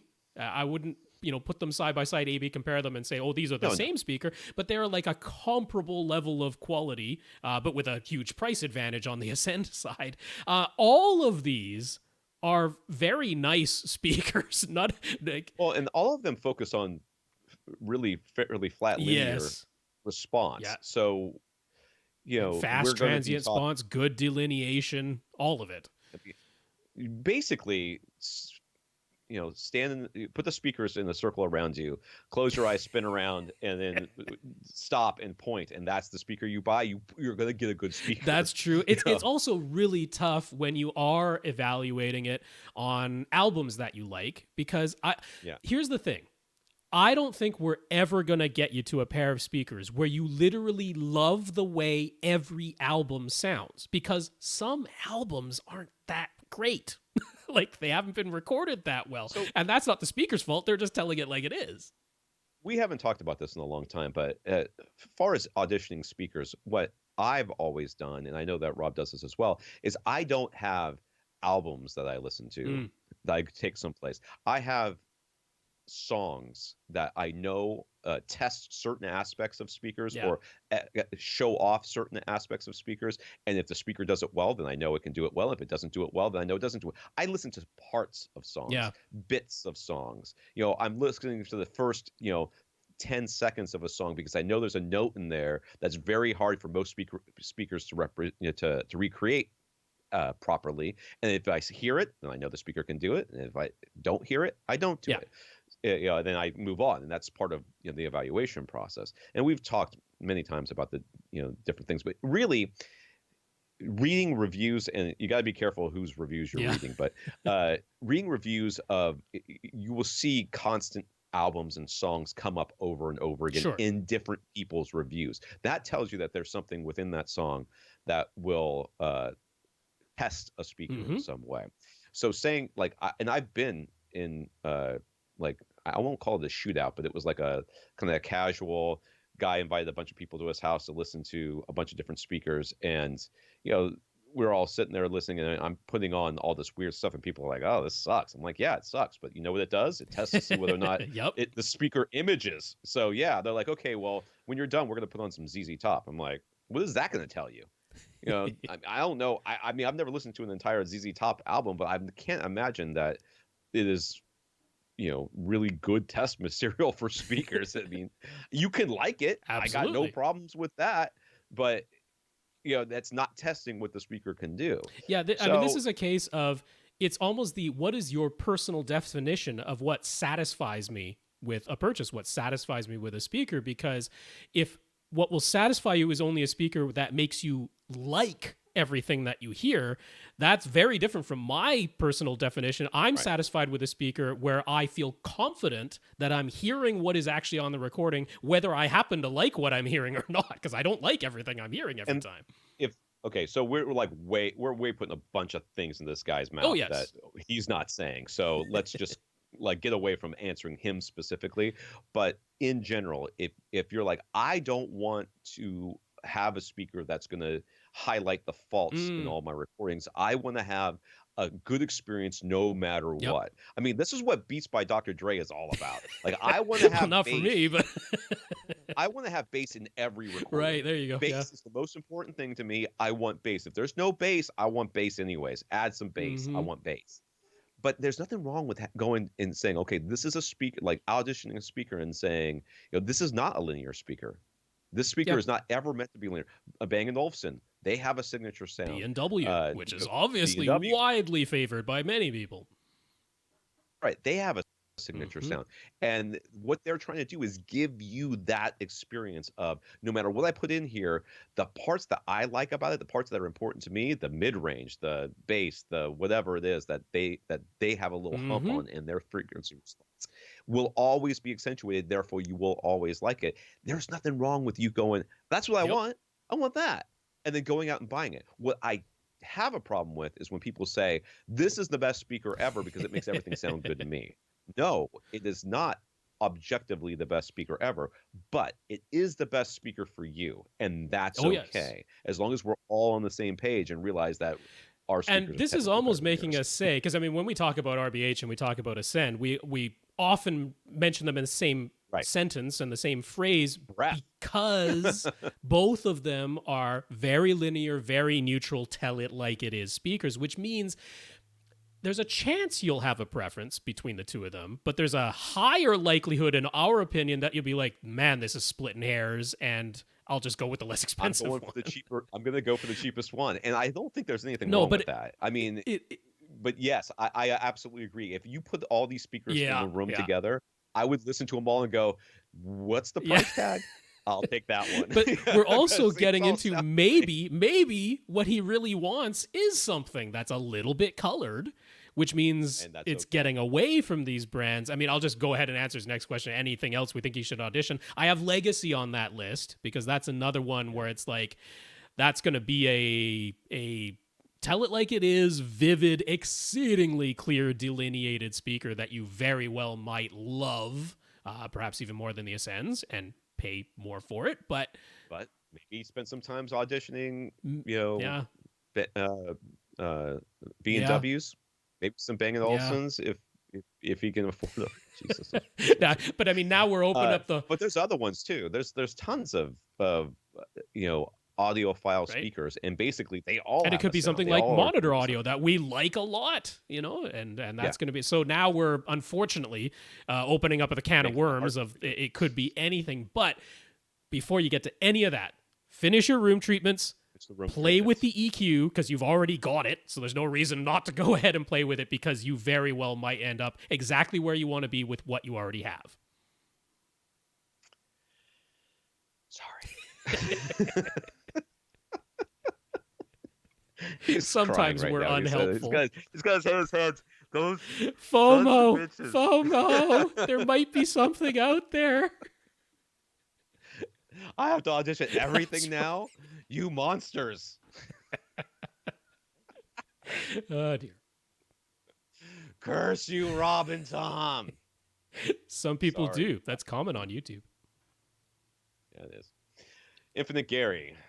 CES 2020 isn't very far away now. Thank God I'm not going because it's always on my anniversary. So, What do we think will be shown on the TV front? And will it actually come to market in 2020? Do we think CES 2020 will be one of those years where we only see a bunch of prototypes? We always see a bunch of prototypes, and we always think stuff that's coming on the market this 8K. year. We're going to see a bunch of 8K, Gary. I'm quite confident in that prediction.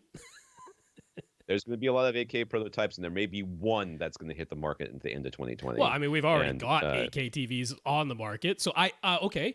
HDMI 2.1. I think 2020 is the year of HDMI 2.1. I think we will see a lot of TV models announced with HDMI 2.1, actual full 48 gigabit per second HDMI 2.1 ports. If LG managed to put it in their TVs this year, everybody else is going to have it in their TVs next year. So I'm confident in those. I think we will see more transparent televisions as well. We've seen some of those prototypes at the tail end of this year, 2019. I see a bunch of folding screens too for phones. That's going to be a thing. I mean, there was already somebody, I forget, it was Hisense or one of those companies, also had a smaller rolling OLED, like LG had their rolling OLED this year. So, that type, but pretty standard. But I think that's what we're going to see. But there's going to be some sort of micro LED thing that somebody's going to show off too. It's going to be new. So Gary was watching a recording of a concert. It was on DVD, not Blu-ray. He brought up his pre-pros info screen and said the audio format is Dolby Digital Stereo. Is that an actual audio format?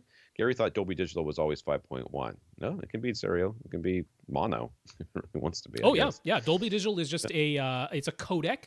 It's a coder-decoder scheme. It is lossy. Information is lost. It's similar to, let's say, AAC, right? AAC audio, that's a lossy format. Information is lost, but you can have AAC mono, you can have AAC stereo, you can have AAC 5.1, and you can have all of those things in Dolby Digital as well.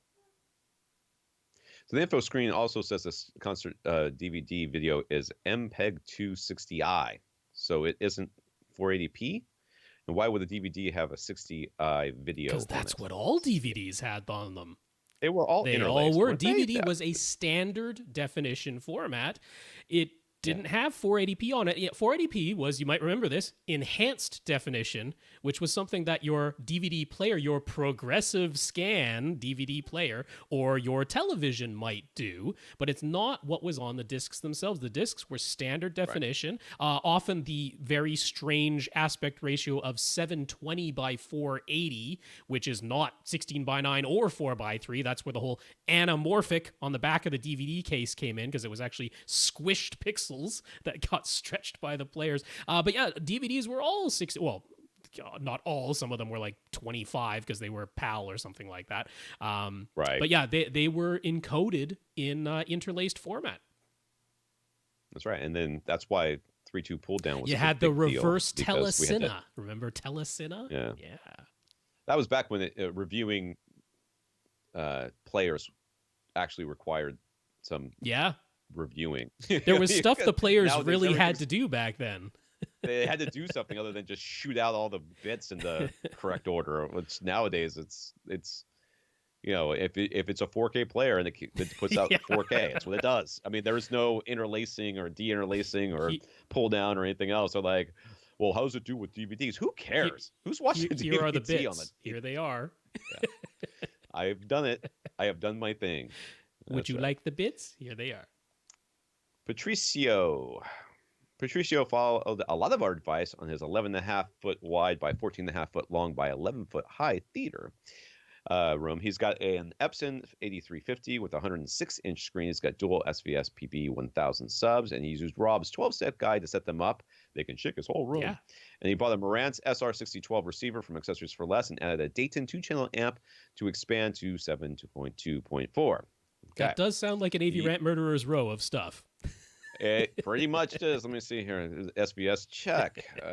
Marantz check. Epson check. Yep. Accessories for Less check. Your Dayton And 2-channel Dayton amp. amp check. There you go. Yes. Stop stealing my stuff. Except I have a Denon. He's using using Klipsch Quintet speakers, which he bought before listening to AV Rant, apparently. As his LCR up front. They're fine. And his surround back speakers. Overhead, he's installed 4 mica. There they are. In ceiling speakers. And on the side walls, he went for a pair of KEF. There they are. T101 on walls, since their super flat design saved him some space. For movies, he is very happy with the sound. It is clean, clear, and plenty loud, which we would expect. English is not his first language, but he never feels a need to turn on the subtitles when he's in his theater because the vocal clarity is excellent. In his bedroom, he needs subtitles. But when he listens to music and upmixes the audio to take advantage of all 11 of his speakers, he's noticed the sound coming from his KEF speakers on the side walls is a bit distracting. It isn't really better or worse, it's just different. Is that the famous timbre that we mention so often, the timbre matching of speakers? He calibrated his system with Odyssey Multi-EQ XC32, and he's using dynamic EQ. So why does he perceive this difference in sound from the KEFs?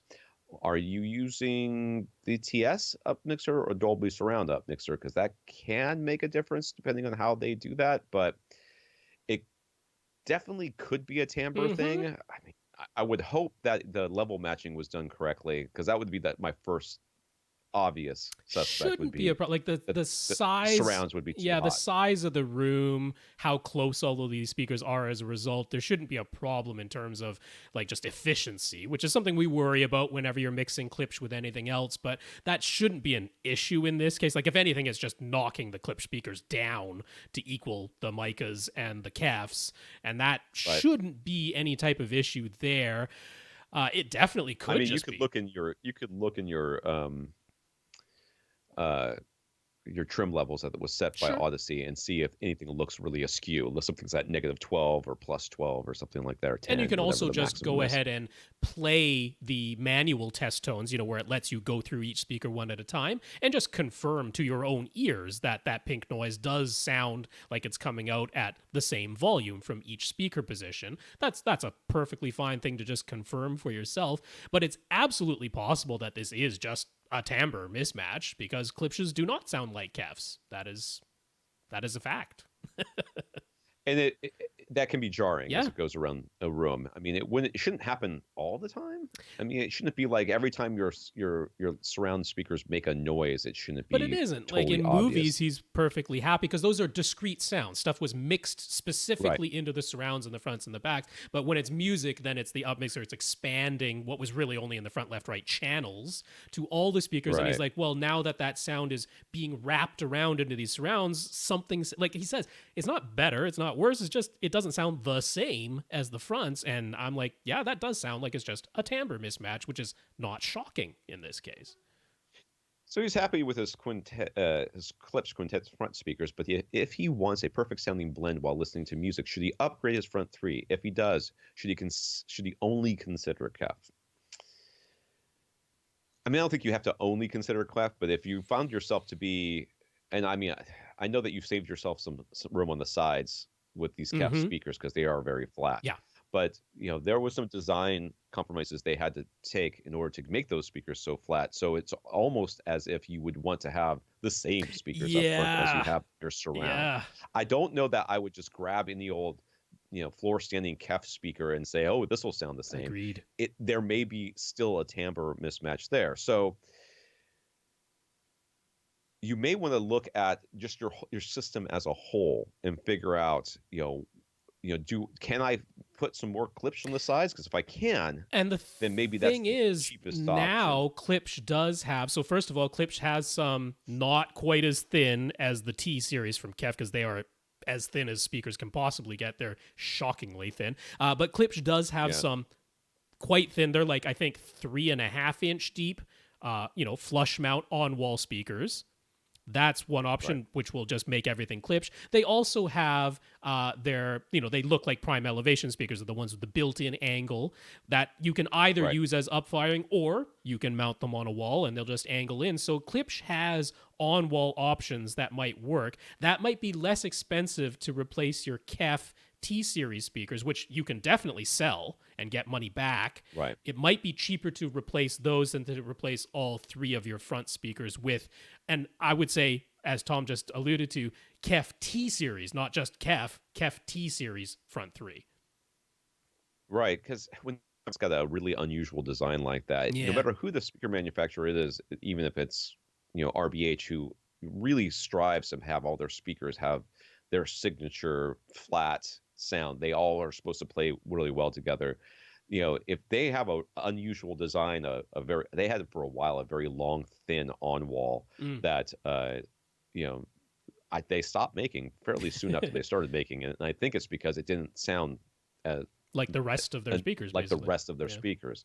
So whenever you have a speaker like this T series, we want to be able to say, oh yeah, just grab another speaker from the same brand and you'll be fine.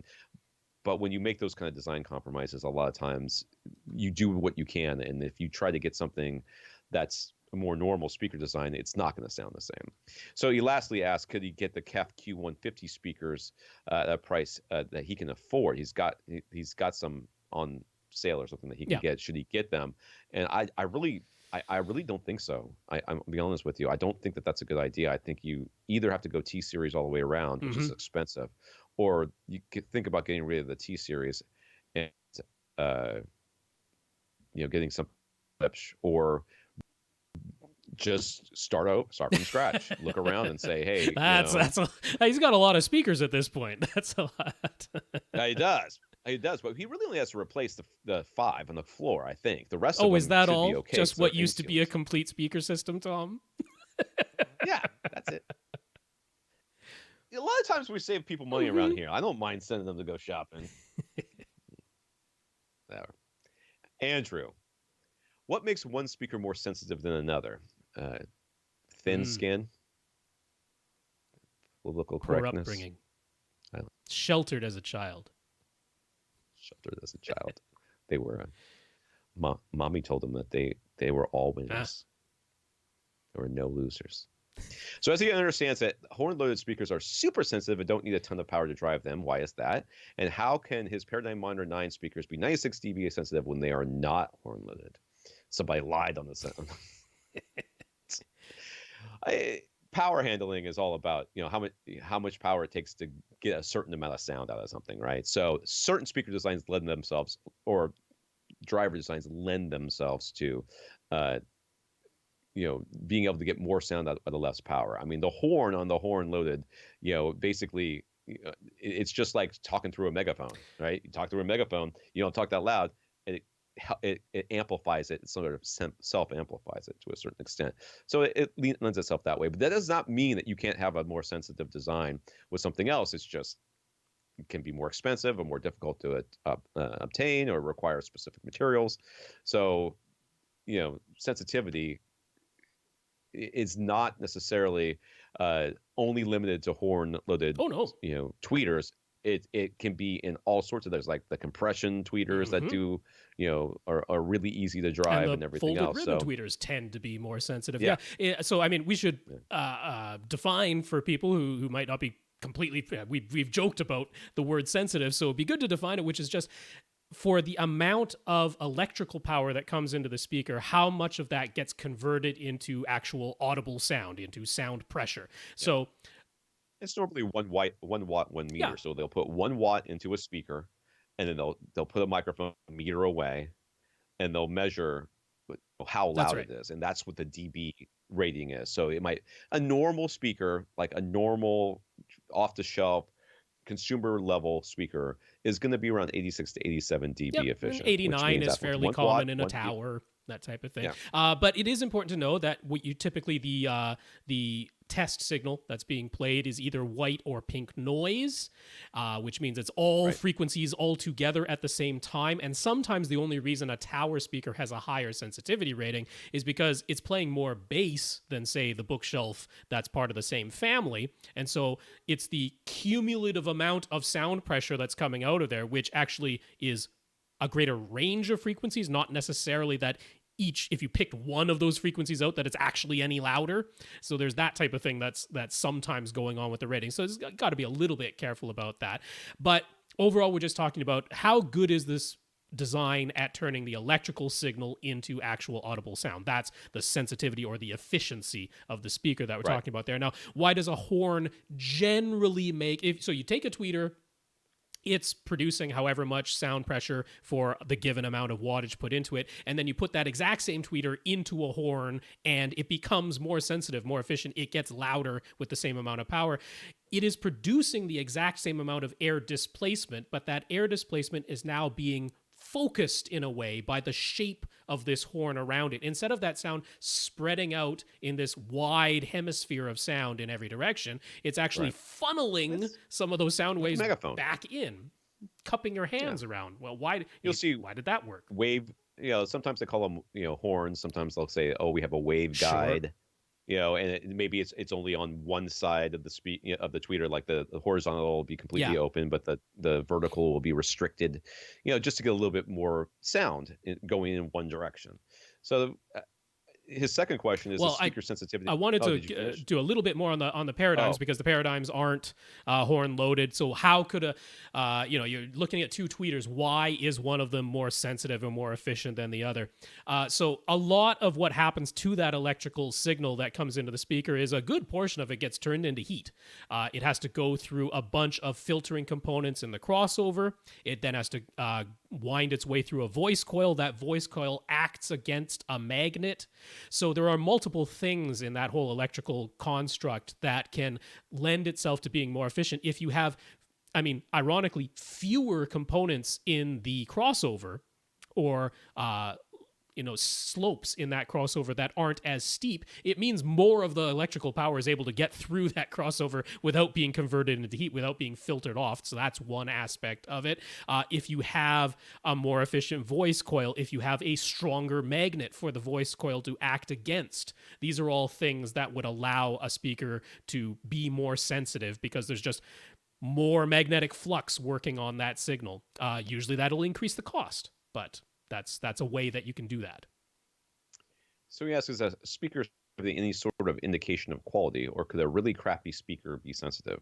Well, Yes, it is not an indication of No. quality, and necessarily. And it could a really crappy speaker be very sensitive? And the answer is There yes. were some Bic America speakers that I did not think were very good that were very sensitive. I mean, that's no knock Yeah. against Bic in a general sense. I'm not talking about, so I've liked some of their speakers quite a lot, but they've over the years, they've had a few here and there that I was like, yeah, that's not a good speaker, but it was very efficient.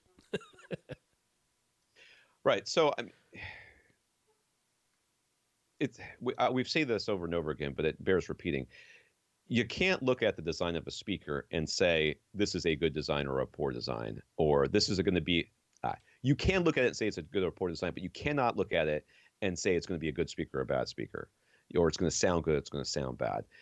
Speaker. There's so many components. There's so many interacting parts as far as what drivers are, the driver layout, how the drivers are actually used, which are actual drivers and which are just passive radiators that Right. look like they're supposed to be drivers.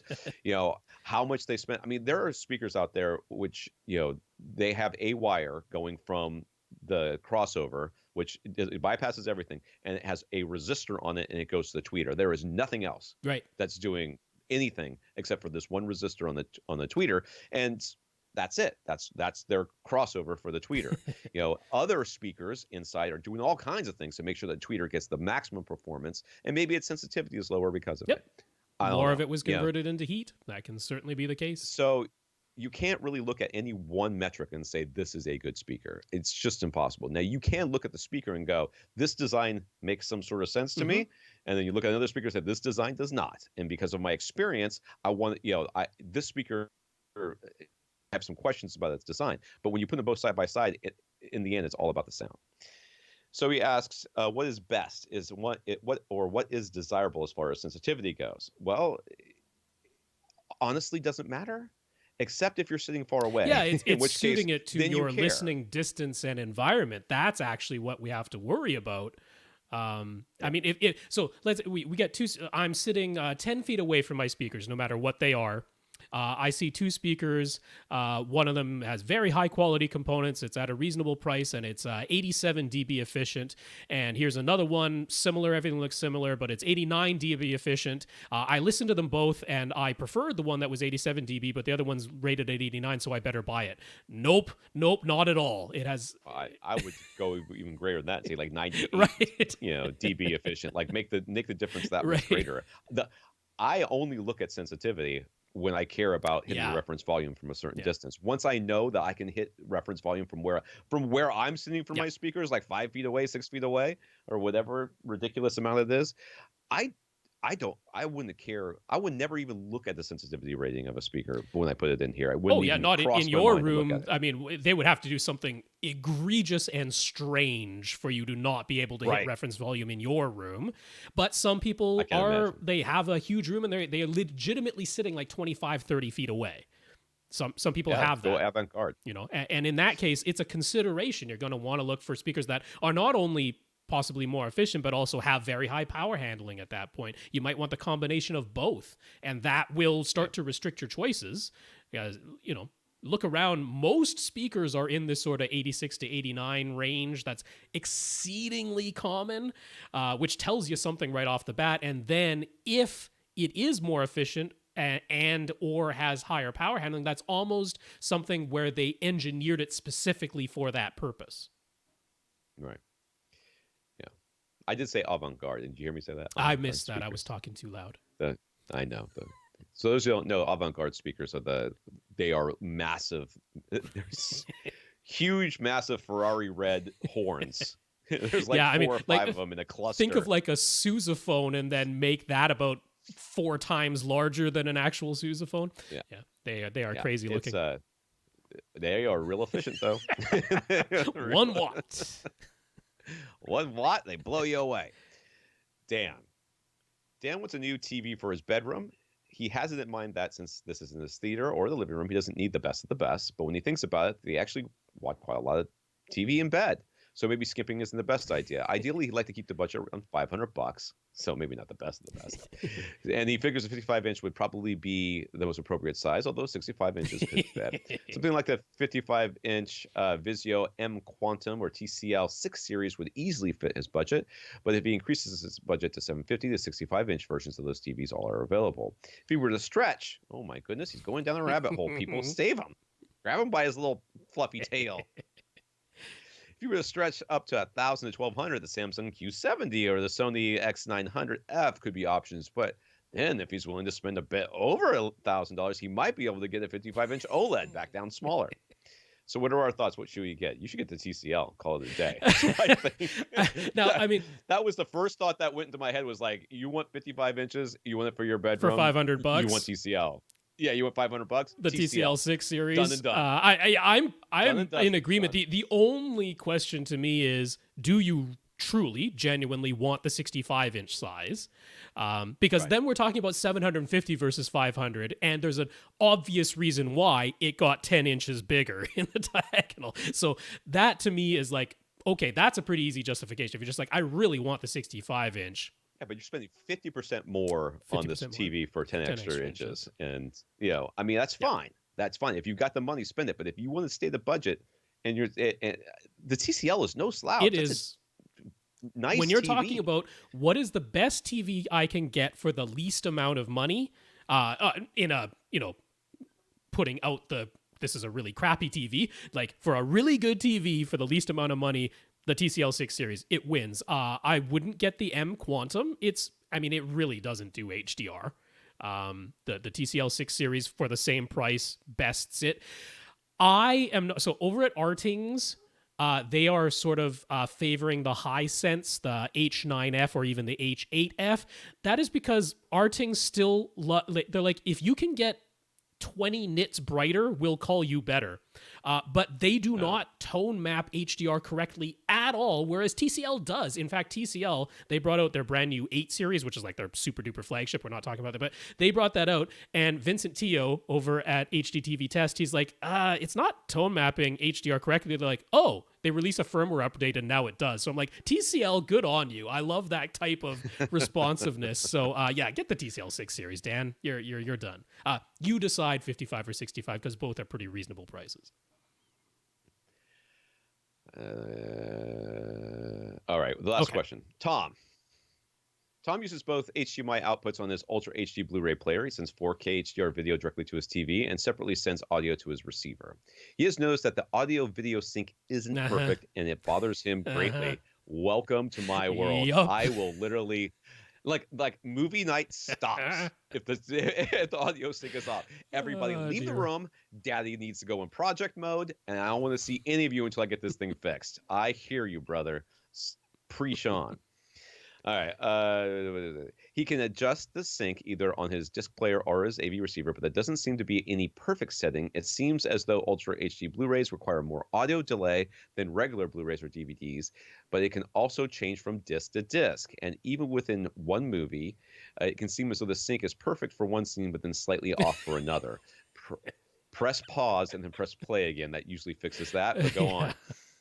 Why are there different amounts of audio delay for the formats? Why would the sync seemingly change within one movie, and what can he do about it? This is annoying. What Ultra HD Blu-ray player is he using? Because that's the question I have to ask, because there seems to be something going on with that. That would be my first thing to do. Typically I would expect the audio delay on the 4K HDR disc to be less because your TV isn't having to upscale it. It's already coming out. I'm assuming he's playing it on a 4K HDR TV. So your TV isn't having to upscale it. Sometimes when it has to upscale 1080p, there's a slight bit of latency introduced by the TV doing that upscaling or by the player doing that upscaling. But regardless, let's put that out of our... Well, he did ask why is it different between the disc formats. Like I say, what you're describing is the reverse of what I would expect. My explanation normally would be that one of them is having to be scaled and the other one isn't, and that could introduce some additional latency, which it does. But why it would be the other way around? God, I can't. I don't know. I can't. Something's askew. Something's weird. So I guess I'm not sure. Okay, so the solution. Okay, the solutions. either the problem is a disc player and there's something weird going on with that, uh, but more likely it has something to do with the fact that you're using both connections coming out of the disc player. Well, And it's that. I mean, I'm assuming this is a case where his AV receiver is old enough that it doesn't pass through 4K HDR, or maybe it passes through 4K and HDR, but not Dolby Vision, because we had a few of those AV receivers for a year or two there. I'm assuming that's the reason he's doing it that way, and unfortunately, that means the AV, because the AV receivers, everything connected via HDMI, everything that can handle 4K and HDR, it has HDMI lip sync on all of the devices. The source, the AV receiver, and the TV all have the HDMI lip sync feature, which is precisely for this. It's to make sure that it stays in sync. This shouldn't be happening. But because the video isn't being passed through his AV receiver, it doesn't have a chance to use that synchronization feature. I mean, is the solution here, it's time to upgrade your AV receiver, unfortunately? Yeah, it really is. It really is. It really is that I unless it is a specific problem with your player. Yeah. Which seems unlikely, but could be the case. Is there any chance an HD Fury does anything here? I mean, if you're going to buy an HD Fury, you might as well buy a new receiver. The receivers aren't that much. Well, I mean, if he's doing like a 11-channel Atmos receiver or something, it's definitely more than an HD Fury. Those are $250 HD Fury integrals.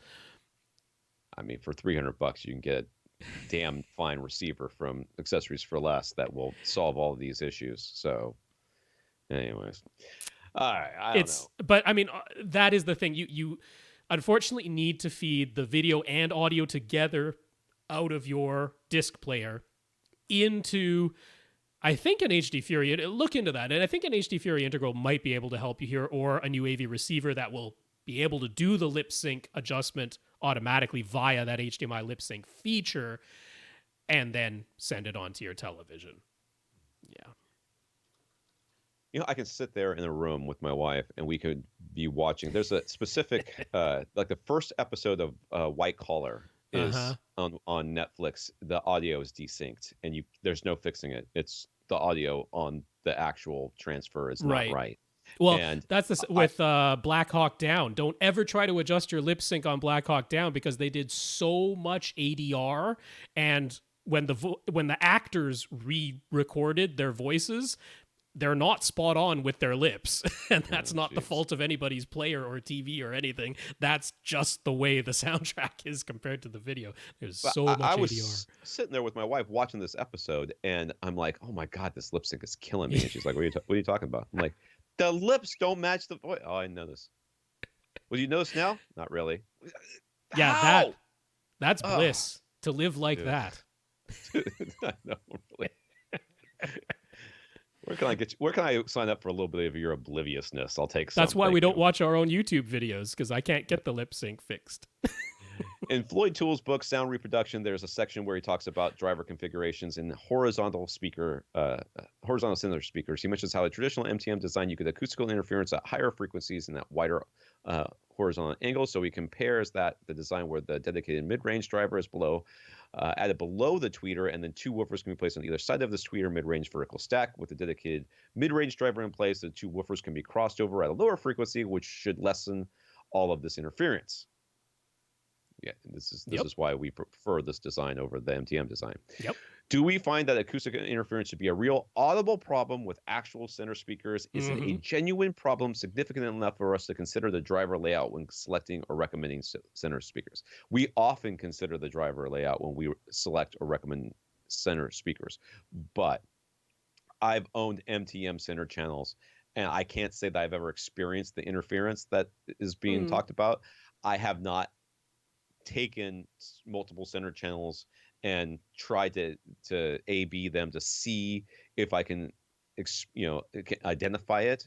I think this is often the case with people and all of us, the speakers that you live with, the speakers that are in your house, these issues that we talk about as being, integral to the design, or, that may be part of the design.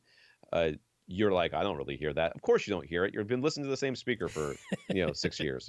You don't hear it because it's the way it sounds to you. It is possible to have an MTM design that largely mitigates these interference problems by having a tweeter that's able to play quite low, so the crossover from the tweeter to the two mid-range two mid-woofer drivers is fairly low, and that helps to mitigate some of this. Or it's a situation where it looks like an MTM, but it's actually a 2.5-way design, where only one of those woofers on one side of the tweeter is actually crossing over into the tweeter, and the other one on the other side is at a lower frequency crossing into the other woofer. So there are multiple ways that a speaker can look like an MTM and not have these problems. But I have heard for real, in no uncertain terms, the problems of this type of design when I was shopping for on-wall speakers, because so many on-wall speaker designs, they have one design. It's an MTM or an MMTMM. And whether it's the left, right, standing vertically, or the center, all they did was take that same speaker and flop it on its side, call it a center, you mount it horizontally, and yeah, you move even slightly yourself left to right, and you can hear the sound go like bloop, bloop, bloop. Like it's just like, obviously not making that actual, but there's this like odd, that's the comb filtering. That is the lobing issue that you can measure, and they can show it on a graph, and it can be easy to hear. So in a lot of those on-wall speakers, the crossover point is quite high. They're using these small 3-inch or sometimes like 2.5-inch drivers. They're playing all the way up to 3.5 kilohertz, and that's where the tweeter takes over. And yeah, I have totally heard it, and it bugged the heck out of me. I was like, this is unacceptable. And that's why I ended up with Revel's Concerta on-wall speakers, because they did something so easy, which is they have their design, which is a MMTMM, and the vertical ones are exactly that. They're a 2-way MMTMM. But the center, they made a 2.5-way design, but they didn't go like woofer, mid, tweeter, mid, woofer. They went mid, tweeter, woofer, woofer. So they put both of the mids to one side of the tweeter and both of the woofer ones that aren't playing as high to the other side of the tweeter, and it worked. It worked. It didn't have that comb filtering lobing problem, which is there if you take one of the vertical Revel Concerta speakers and just turn it on its side, which it looks like you can do, but it doesn't sound the same. So yeah, I absolutely consider it. It's certainly something I look out for in center speakers. All right, so what do we have left? We have Michael K. That was it for this week. I just wanted to mention Raul M. and Mark G. I got your questions on Monday. You're on the list. I want to thank our listeners of the week. We want to thank Adam and Thomas for going to avrant.com and leaving us a cup of coffee PayPal donation, as well as our 90 patrons over at patreon.com, including Patricio and Michael. Yeah, Adam and Thomas, thank you so much for those PayPal donations. Thanks to our 90 patrons over at patreon.com/AVRant Podcast. If you'd like to sign up and make sure the number stays above 90, please don't on make to 100 sad. people. That's right. We're aiming for it. Patricio and Michael, thank you for being two of our patrons. Oh, my phone's ringing. I also want to thank Vince and Dan for sending Rob gift cards from Amazon. So thank you, Vince and Dan. Yeah, that was super nice. They will go towards Christmas presents. Thank you, Vince. Thank you, Dan. For AV Rant, I'm Tom Andry. And I'm Rob H. Now go out and listen to something. I'm going to go find out who that phone was.